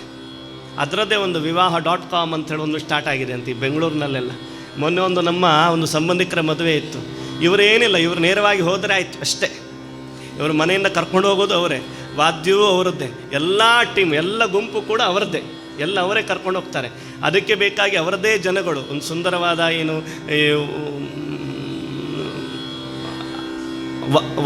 ವಸ್ತ್ರಗಳನ್ನೆಲ್ಲ ಉಟ್ಟುಕೊಂಡು, ಅದಕ್ಕೆ ಬೇಕಾಗಿರತಕ್ಕಂಥ ರಾಜೋಪಚಾರದಂತೆ ಒಂದು ರಾಜ ಮರ್ಯಾದೆ ಆಗಿ ಅದಕ್ಕೆ ಬೇಕಾಗಿರೋ ಎಲ್ಲ ವ್ಯವಸ್ಥೆಗಳನ್ನು ಅವರೇ ಮಾಡಿಬಿಡ್ತಾರೆ. ಏನು ಚಿಂತೆ ಅಲ್ಲ, ದುಡ್ಡು ಕೊಟ್ಟರೆ ಆಯಿತು. ಕೈಯಲ್ಲಿ ಕಾಸುಂಟೋ ಏನು ಬೇಕಾದರೂ ನಡೆಯುತ್ತೆ ಇವಾಗಿನ ಕಾಲದಲ್ಲಿ. ಕಾಸು ಇಲ್ಲದಿದ್ದರೆ ಏನು ನಡೆಯೋದಿಲ್ಲ. ಆದರೆ ಸಂಸ್ಕಾರ ಮಾತ್ರ ಇರೋದಿಲ್ಲ. ಒಂದು ಮನೇಲಿ ಒಂದು ಮದುವೆ ಅಂತ ಹೇಳಿದ್ರೆ ಮೊದಲೆಲ್ಲ ಹೇಗಿತ್ತು? ನಮ್ಮ ಅಜ್ಜಿ ಮದುವೆ 8 ದಿವಸ ನಡೆದಿತ್ತಂತೆ, ನಮ್ಮಮ್ಮನ ಮದುವೆ 4 ದಿವಸ ನಡೆದಿತ್ತಂತೆ, ನನ್ನ ಮದುವೆ 2 ದಿವಸ ಕೇಳಿತ್ತು ಅಲ್ವ. ಇನ್ನೂ ಎಲ್ಲ ಮದುವೆ ಏನು ಅಂತ ಹೇಳಿದ್ರೆ ಅದೇ .com, ಹೋಗೋದು ಬರೋದು ಅಷ್ಟೇ. ಇಲ್ವೋ 2 ದಿವಸ ಆದರೆ ಬಾಡಿಗೆ 2 ದಿವಸದ ಕೊಡಬೇಕು. 1 ದಿವಸಕ್ಕೆ ಬಾಡಿಗೆ 5 ಲಕ್ಷ, 2 ದಿವಸ ಆದರೆ 10 ಲಕ್ಷ. ಯಾರು ಕೊಡೋರು? ಬಹಳ ಕಷ್ಟ ಇವತ್ತಿನ ಕಾಲ. ಮೊದಲೆಲ್ಲ ಅರಿಶಿನ ಶಾಸ್ತ್ರ ಅಲ್ವೇ, ಒರಳು ಕಲ್ಲಲ್ಲಿ ಅರಿಯೋದು, ಅದನ್ನೇ ಹಚ್ಕೊಳ್ಳೋದು, ಅದರದ್ದೇ ಒಂದೊಂದು ಕ್ರಮಗಳು. ಚಪ್ಪರ ಶಾಸ್ತ್ರ, ಆ ಚಪ್ಪರದ ಬುಡದಲ್ಲಿ ಚಪ್ಪರವನ್ನು ಅಯ್ಯೋದು, ಅದರದ್ದೊಂದು ಶಾಸ್ತ್ರಗಳು. ತೋರಣವನ್ನು ಕಟ್ಟೋದು, ತೋರಣ ಶಾಸ್ತ್ರ. ಅದಾದಮೇಲೆ ಮದುವೆಯಲ್ಲಿ ಅದರಲ್ಲೊಂದು ಷೋಡಶ ಕ್ರಮ ವಿಧಾನಗಳು, ಅದರಲ್ಲೊಂದಷ್ಟು ಶಾಸ್ತ್ರಗಳು ಎಲ್ಲವೂ ಕೂಡ ಇತ್ತು. ಪಾಣಿಗ್ರಹಣಾದಿಗಳು, ಅದೇ ಕ್ರಮ ಅಂದರೆ ಹಾಗಿತ್ತು. ಇವತ್ತಿನ ಕಾಲಕ್ಕೆ ಏನಿಲ್ಲ ಆಯಿತಾ. ಏನಾದರೂ ಭಟ್ರು 4 ಮಂತ್ರ ಜಾಸ್ತಿ ಹೇಳಿದ್ರು, ಭಟ್ರೆ ಲೇಟ್ ಹಾಕ್ಕೊಂಡು ಫೋಟೋಗ್ರಾಫರ್ಗೆ ಪೋರಂಡಿಗೆ ಅಂತ ಹೇಳ್ತಾರೆ.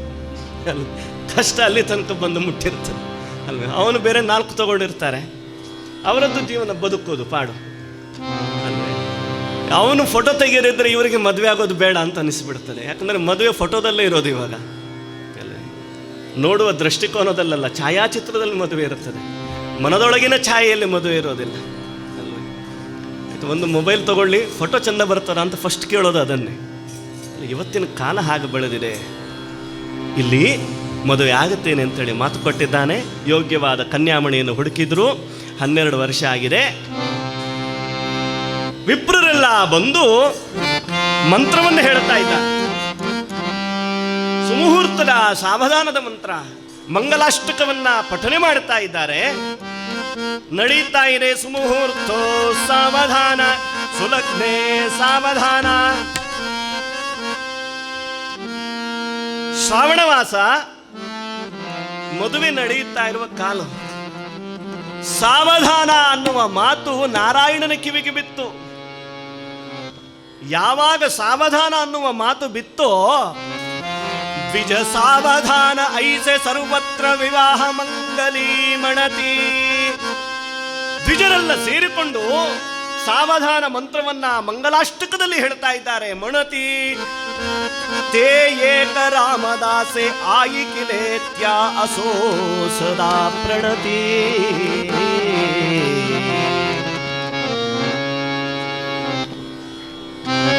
ಸುಮುಹೂರ್ತೋ ಸಾವಧಾನ. ನಾರಾಯಣನ ಕಿವಿಗೆ ಆ ಸಾವಧಾನ, ನಿಲ್ಲು ನಿಲ್ಲು, ಸಾವಧಾನ, ಆ ಮಂತ್ರ ನಿಲ್ಲು ಅಂತ ಕೇಳ್ತು. ಯೋಚನೆ ಮಾಡು, ಯೋಚನೆ ಮಾಡು. ತಾಯಿಯ ಕೈಯನ್ನೇ ನೋಡ್ತಾ ಇದ್ದಾನೆ ನಾರಾಯಣ. ರಾಣವಾಗಿ ತಾನು ಕೈಯಲ್ಲಿರುವ ಮಂಗಲದ ಅಷ್ಟಕವನ್ನ ಹಿಡಿದುಕೊಂಡು, ಅಕ್ಷತೆಯನ್ನು ಹಿಡಿದುಕೊಂಡು, ಯಾವ ದ್ವಿಜರು ಸುಮುಹೂರ್ತೋ ಸಾವಧಾನ ಸುಲಗ್ನೆ ಸಾವಧಾನ ಅನ್ನೋದಾಗಿ ದಿವ್ಯವಾದ ಮಂಗಲದ ಮಂತ್ರಗಳನ್ನು ಹೇಳುತ್ತಾ ಇದ್ದಾರೋ, ಆ ಸಮಯಕ್ಕೆ ಸರಿಯಾಗಿ ಅಕ್ಷತೆಯನ್ನ ತೆಗೆದು ನಾರಾಯಣನ ತಲೆಯ ಮೇಲೆ, ಆ ವಧುವಿನ ಕನ್ಯಾಮಣಿಯ ತಲೆಯ ಮೇಲೆ ಹಾಕಿದಳಲ್ಲ. ಯಾವಾಗ ತಾಯಿ ಹಾಕಿದ ಅಕ್ಷತೆ ನಾರಾಯಣನ ತಲೆ ಮೇಲೆ ಬಿತ್ತೋ, ಆ ವಧುವಿನ ತಲೆಯ ಮೇಲೆ ಬಿತ್ತೋ, ಅಲ್ಲಿಂದ ಝಾಯ್ ಝಾಯ್ ರಘುವೀರ ಸಮರ್ಥ ಎಂಬುದಾಗಿ ಹೊರಟೇ ಬಿಟ್ಟ ನಾರಾಯಣ. ಓಡಿದ್ದಾನೆ ಮದುವೆಯ ಮಂಟಪದಿಂದ ನಾರಾಯಣ.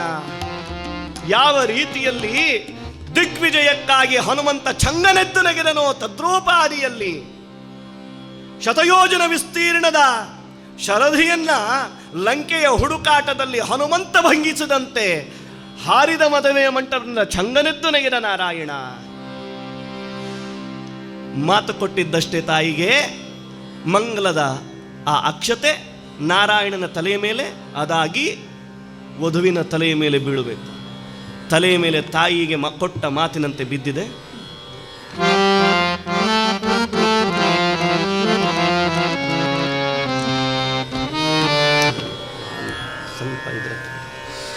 ಮಂಗಲದ ಅಕ್ಷತೆ ಬಿದ್ದಿದೆ.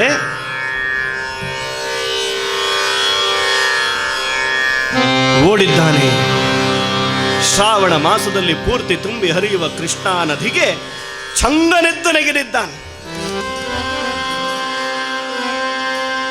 ತುಂಬಿ ಹರಿಯುವ ಕೃಷ್ಣಾ ನದಿ ಯಾವತ್ತೂ ಕೂಡ ಉಕ್ಕಿ ಹರಿಯುತ್ತಾ ಇರುತ್ತದೆ.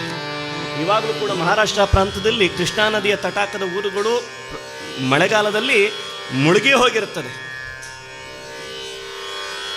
ಅಲ್ಲಿಂದ ಅಲ್ಲಿಯ ತನಕ ಎಲ್ಲರೂ ಓಡೋಡ್ಕೊಂಡು ಬಂದ್ರಂತೆ. ಅಲ್ಲಿಂದ ಎಲ್ಲರೂ ಹಿಂದಕ್ಕೆ ಹೋಗಿದ್ದಾರೆ, ಇನ್ನೀವ ಬದುಕೋದಿಲ್ಲ ಅಂತ. ನಾರಾಯಣ ದಾಟಿದ. ಅದಾದ ಮೇಲೆ ನಾಸಿಕಕ್ಕೆ ಬರ್ತಾನೆ. ನಾಸಿಕಕ್ಕೆ ಬಂದು ಸಾಧನೆಯಲ್ಲಿ ತೊಡಗಿದ. ಉಪಾಸನೆ ಚ ಮೋಠ ಆಶ್ರಯೋ ಉಪಾಸನೆ ವೀಣ ನಿರಾಶ್ರಯೋ ಉದಂಡ ಕೇಲೆ ತರಿಜಯೋ ಪ್ರಾಪ್ತುನಮೇ. ಮನೋಬೋಧ ಶ್ಲೋಕದಲ್ಲಿ ತಾವೇ ಬರೆಯುತ್ತಾರೆ ರಾಮದಾಸರು. ಉಪಾಸನೆಗಾಗಿ ಸಿದ್ಧರಾದರು. ನಾಸಿಕಕ್ಕೆ ಬಂದು ಸಾಧನೆಯಲ್ಲಿ ವಿದ್ವಾಂಸರ ಮಧ್ಯೆ ಶ್ರುತಿ ಪ್ರಾಣಗಳ ವಿಮರ್ಶೆಯಲ್ಲಿ ಕುಳಿತುಕೊಂಡ್ರು. ಜನ್ಮಜಾತ ಕವಿತ್ವದ ಶಕ್ತಿಯಿಂದ ಕರುಣಾಷ್ಟಕದ ರಚನೆಯನ್ನು ಮಾಡ್ತಾರೆ. ಸಾಧನೆ ಮಾಡ್ತಾ ಹೋದಂತೆ ನಾರಾಯಣನಿಗೆ ಸೇರಿರತಕ್ಕಂತಹ ಸಮಸ್ತವಾದ ವಿದ್ವತ್ ಸಮೂಹ ಸಮರ್ಥ ಸಮರ್ಥ ಎಂಬುದಾಗಿ ಕರೆಯಲಿಕ್ಕೆ ಪ್ರಾರಂಭವಾಯಿತು. ಸದಾ ರಾಮನಾಮದಲ್ಲಿ ತೊಡಗಿರತಕ್ಕಂತಹ ವ್ಯಕ್ತಿಯಾದ್ದರಿಂದ ಲೋಕವೆಲ್ಲ ಅವರನ್ನು ರಾಮದಾಸ ಎಂಬುದಾಗಿ ಕರೆಯಲಿಕ್ಕೆ ಪ್ರಾರಂಭಿಸಿತು. ಸಾಧನ ಕರನಾ ಚಾಹಿಯೇ ಮನುವ, ಸಾಧನ ಕರನಾ ಚಾಹಿಯೇ.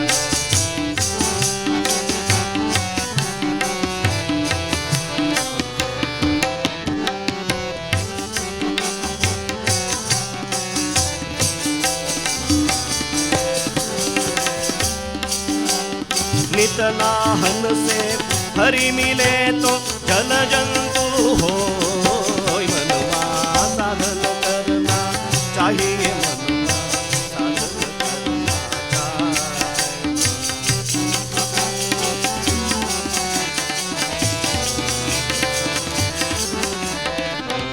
ಜೀವನದಲ್ಲಿ ಸಿದ್ಧ ಸಾಧನೆಯನ್ನು ಮಾಡಿ ಕರುಣಾಷ್ಟಕದ ರಚನೆಯನ್ನು ಮಾಡ್ತಾರೆ.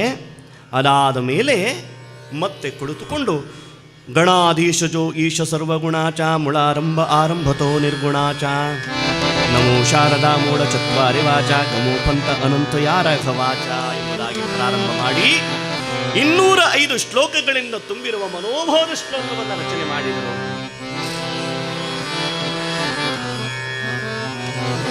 ಅದಾದ ಮೇಲೆ ಅವ್ಯಾಹತವಾಗಿರತಕ್ಕಂತಹ ರಾಮನ ಭಕ್ತಿಯೊಂದಿಗೆ ಸಮಸ್ತವನ್ನ ರಾಮನಿಗೆ ಸ್ಮರಣೆ ಮಾಡ್ತಾ 12 ವರ್ಷ ತಪಸ್ಸನ್ನು ಮಾಡ್ತಾರೆ. 12 ವರ್ಷ ತಪಸ್ಸನ್ನು ಮಾಡಿದ್ರು. 12 ವರ್ಷ ಮನೆಯಲ್ಲಿದ್ದರು. 12 ವರ್ಷ ತಪಸ್ಸಾಯಿತು. 24 ವರ್ಷವಾಗುವ ಕಾಲಕ್ಕೆ ಭಗವಂತನಾದ ರಾಮಚಂದ್ರ ಪ್ರತ್ಯಕ್ಷನಾಗಿ ಸಮರ್ಥರಿಗೆ ಕೇಳ್ತಾನೆ, ನಿನಗೇನು ಬೇಕು? ಸಮರ್ಥರಂತಾರೆ, ದಯಿ ತುಜೆ ಭಜನ ರಾಘವ, ದಯಿ ತುಜೆ ಭಜನ ಅನುತಾಪತ್ಯಾವರಿ ಭಕ್ತಿ ಯೋಗ, ಅನುತಾಪತ್ಯಾವರಿ ಭಕ್ತಿ ಯೋಗ ಮಾನಿತಿ ಹೇ ಸಜ್ಜನ ರಾಘವ ದಯಿ ತುಜೆ ಭಜನ.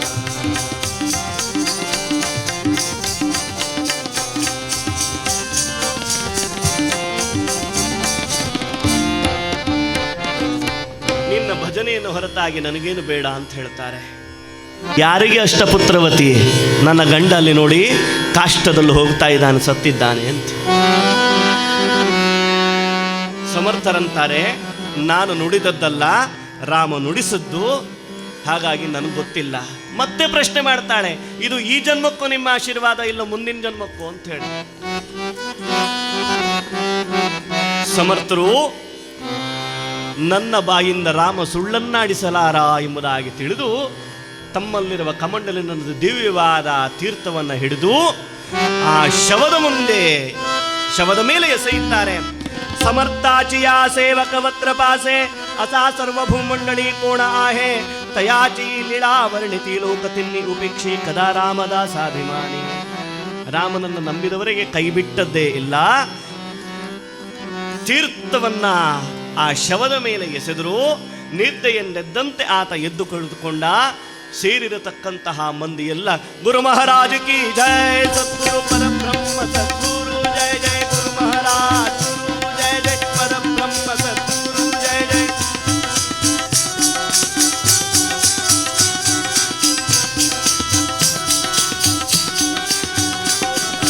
ಚಾರಿ ಮುಕ್ತಿದಾಯಕ ದಾತ ಉದಾರ ಕಲ್ಪತರು, ರೂಪ ಜಯಾಚೆ ಮನ ಬುದ್ಧಿ ಪರವಾಚೆ ಅಗೋಚರು, ಅಕ್ಷಯ ಅನಾಮ ಅರೂಪ ಅದ್ವಯ ಅಕ್ಷರ ಪರಾತ್ಪರು, ಆತ್ಮಾರಾಮಿ ರಾಮದಾಸ ಗೋಪಾಲ ಕರುಣಾಕರು, ಗುರು ಮಹಾರಾಜ ಗುರು ಮಹಾರಾಜ.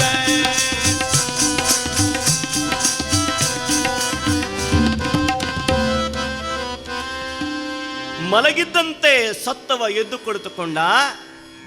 ಆ ತಾಯಿಯನ್ನು ಕರೆದು ಹೇಳ್ತಾರೆ, ನಿನಗೆ ಅಷ್ಟಪುತ್ರವತಿ ಭವ ಅಂತೇಳಿ ಆಶೀರ್ವಾದ ಮಾಡಿದ್ದೇನಲ್ಲ, ಅದರಲ್ಲಿ ಒಂದು ಮಗುವನ್ನು ನೀನು ನನಗೆ ಕೊಡಬೇಕು ಅಂತ ಕೇಳಿದರು. ಅದರಂತೆ ದೊಡ್ಡ ಮಗುವನ್ನು ಆಕೆ ಸಮರ್ಥರ ಮಡಿಲಲ್ಲಿ ಎಸೆಯುತ್ತಾಳೆ. ಸಮರ್ಥರಿಗೆ ಧಾರೆಯಿರಿತ್ತಾಳೆ. ಆ ಮಗುವೆ ಮುಂದೆ ಉದ್ಧವ ಗೋಸ್ವಾಮಿ ಅನ್ನತಕ್ಕಂಥ ಹೆಸರಿನಿಂದ ಸಮರ್ಥರ ಶಿಷ್ಯನಾಗಿ ಸಮರ್ಥ ಪ್ರತಾಪ ಅನ್ನತಕ್ಕಂಥ ಸಮರ್ಥರ ದಿವ್ಯವಾದ ಚರಿತ್ರೆಯನ್ನು ಬರೆಯುತ್ತಾನೆ. ಅದಾದ ಮೇಲೆ ಸಮರ್ಥರು ಮುಂದುವರಿಯುತ್ತಾ ಇದ್ರು. ದೇಶಾಟನೆಗೆ ಹೊರಟರು. 12 ವರ್ಷ ಮೊದಲಿನ ಕಾಲ, 12 ವರ್ಷ ತಪಸ್ಸಿನ ಕಾಲ. ಅದಾದ ಮೇಲೆ 12 ವರ್ಷ ದೇಶ ಪರ್ಯಟನೆ ಮಾಡ್ತಾರೆ. 36 ವರ್ಷ ಸಮರ್ಥರ ತಿರುಗಾಟ. ಕನ್ಯಾಕುಮಾರಿಯಿಂದ ಕಾಶ್ಮೀರದವರೆಗೆ ಸಂಚಾರ ಮಾಡುತ್ತಾರೆ. ಮ್ಲೇಂಚರ ಆಡಳಿತದಿಂದ ಕುಗ್ಗಿ ಹೋಗಿರುವ ಸನಾತನ ಧರ್ಮವನ್ನು ಉದ್ಧರಿಸಬೇಕು ಎಂಬುದಾಗಿ ಸನಾತನ ಹಿಂದೂ ಧರ್ಮದ ಪ್ರತಿಷ್ಠಾಪನೆಗೆ ನಿರ್ಣಯವನ್ನು ಮಾಡಿದರು. ಪಂಡರಾಪುರದಲ್ಲಿ ತುಕಾರಾಮರೊಟ್ಟಿಗೆ ಭೇಟಿಯಾಗುತ್ತದೆ.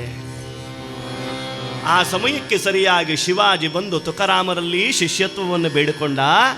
ತುಕಾರಾಮರಂತಾರೆ, ನೀನು ನನ್ನ ಶಿಷ್ಯನಾಗಬೇಡ, ನೀನು ಸಮರ್ಥರ ಶಿಷ್ಯನಾಗು ಎಂಬುದಾಗಿ ಸಮರ್ಥರ ರಾಮದಾಸರ ಬಳಿಗೆ ಶಿವಾಜಿಯನ್ನು ಕಳಿಸ್ತಾರೆ.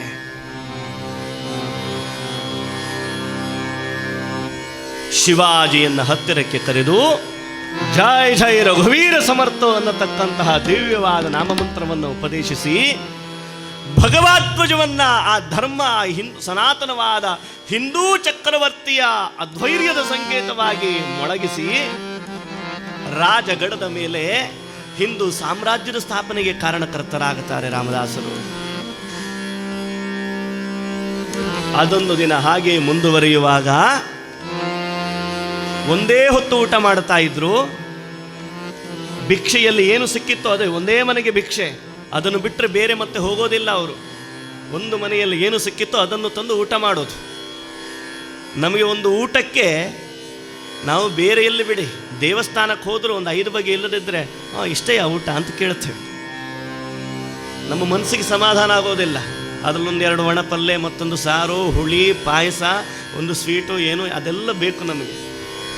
ತಿಂಡಿಗೆ ಖಾಲಿ ಉಪ್ಪಿಟ್ಟು ಅಂತಿದ್ರೆ ಇದು ಕಾಂಕ್ರೀಟ್ ಮಾತ್ರ, ಬೇರೆ ಇಲ್ಲ ಅಂತ ಅದಕ್ಕೊಂದು ಬೇರೆ ಬೇರೆ. ನಮ್ಮ ಮನೆಯಲ್ಲಿ ಏನಾದರೂ ಜಗಳ ಆಡ್ತಾ ಇದ್ರೆ ನಿಮ್ಮದು ಮಹಾಭಾರತ ಅಂತೇಳಿ, ಮಹಾಭಾರತ ಜಗಳಾಡೋದಕ್ಕೆ ಮಹಾಭಾರತ ಆಗಿದೆ. ಯಾರಾದರೂ ಒಬ್ಬರು ಪಕ್ಕದಲ್ಲಿ ಕೂತ್ಕೊಂಡು ಅವ್ರದ್ದು ಕತೆ ಹೇಳ್ತಾ ಇದ್ರೆ, ಅಯ್ಯೋ ದೇವರೇ, ಅವರ ರಾಮಾಯಣ ಕೇಳಿ ಕೇಳಿ ಕೇಳಿ ಕೇಳಿ ಸಾಕಾಗೋಯ್ತು ಅಂತ ಹೇಳ್ತೇವೆ ನಾವು. ರಾಮಾಯಣ ಅವ್ರ ಕತೆಗೆ ರಾಮಾಯಣ ಅಂತ ನಾವು ಹೇಳಿದ್ದೇವೆ. ಸಮರ್ಥರು ಒಂದು ಮನೆಗೆ ಹೋಗುತ್ತಾರೆ. ಅಲ್ಲೊಬ್ಬಳು ತಾಯಿ ಇದ್ಲು. ಅವಳು ಜಿಪಣಿ ಅಂದ್ರೆ ಜಿಪಣಿ, ಏನನ್ನು ಕೊಡೋದಿಲ್ಲ. ಇವರು ಬಿಡ್ಲೇ ಇಲ್ಲ, ಕೊಡು ಏನಾದರೂ ಅಂತೇಳಿ. ಆವಾಗ ಅಲ್ಲೇ ಒರೆಸಿದ ಬಟ್ಟೆ, ಕೊಳಕಾದ ಬಟ್ಟೆಯನ್ನು ತಗೋ, ಇದೋ ನಿನಗೆ ಅಂತ ಕೊಟ್ಲು.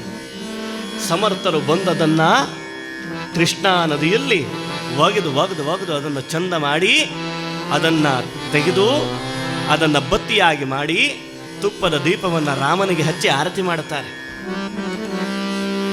ಮತ್ತೆ 4 ದಿವಸ ಆದಮೇಲೆ ಮತ್ತೆ ಅದೇ ಮನೆಗೆ ಬಂದು ಅವಳ ಬಳಿಯಲ್ಲಿ ಭವತಿ ಭಿಕ್ಷಾಂದೇಹಿ ಅಂತ ಬಿಡ್ತಾರೆ.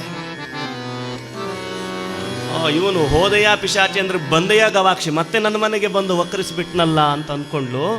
ಮೊನ್ನೆ ಕೊಟ್ಟಿದ್ದು ಸಾಕಾಗ್ಲಿಲ್ವಾ ನಿನಗೆ ಕೇಳ್ತಾಳೆ. ಇಲ್ಲಮ್ಮ, ಅದು ಸಾಕಾಗ್ಲಿಲ್ಲ, ಅದು ಮುಗ್ದು ಹೋಯ್ತು, ಇನ್ನೇನಾದ್ರೂ ಇದ್ರು ಕೊಡು. ಅಲ್ಲ, ಮೊನ್ನೆ ಕೊಟ್ಟಿದ್ದೇನು ಮಾಡಿದ್ದಿ?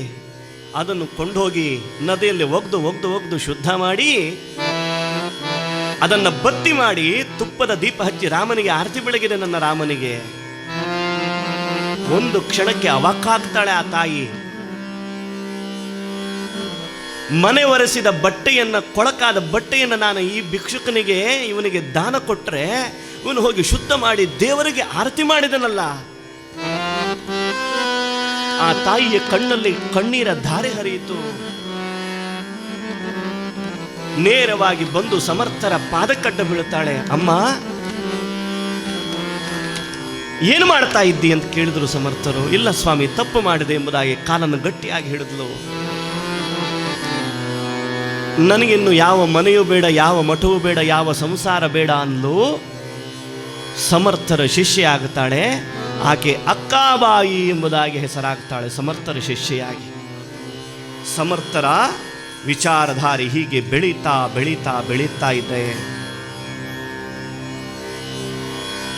ಹಿಂದೂ ಸಾಮ್ರಾಜ್ಯದ ಸ್ಥಾಪನೆಯನ್ನು ಮಾಡಿದರು.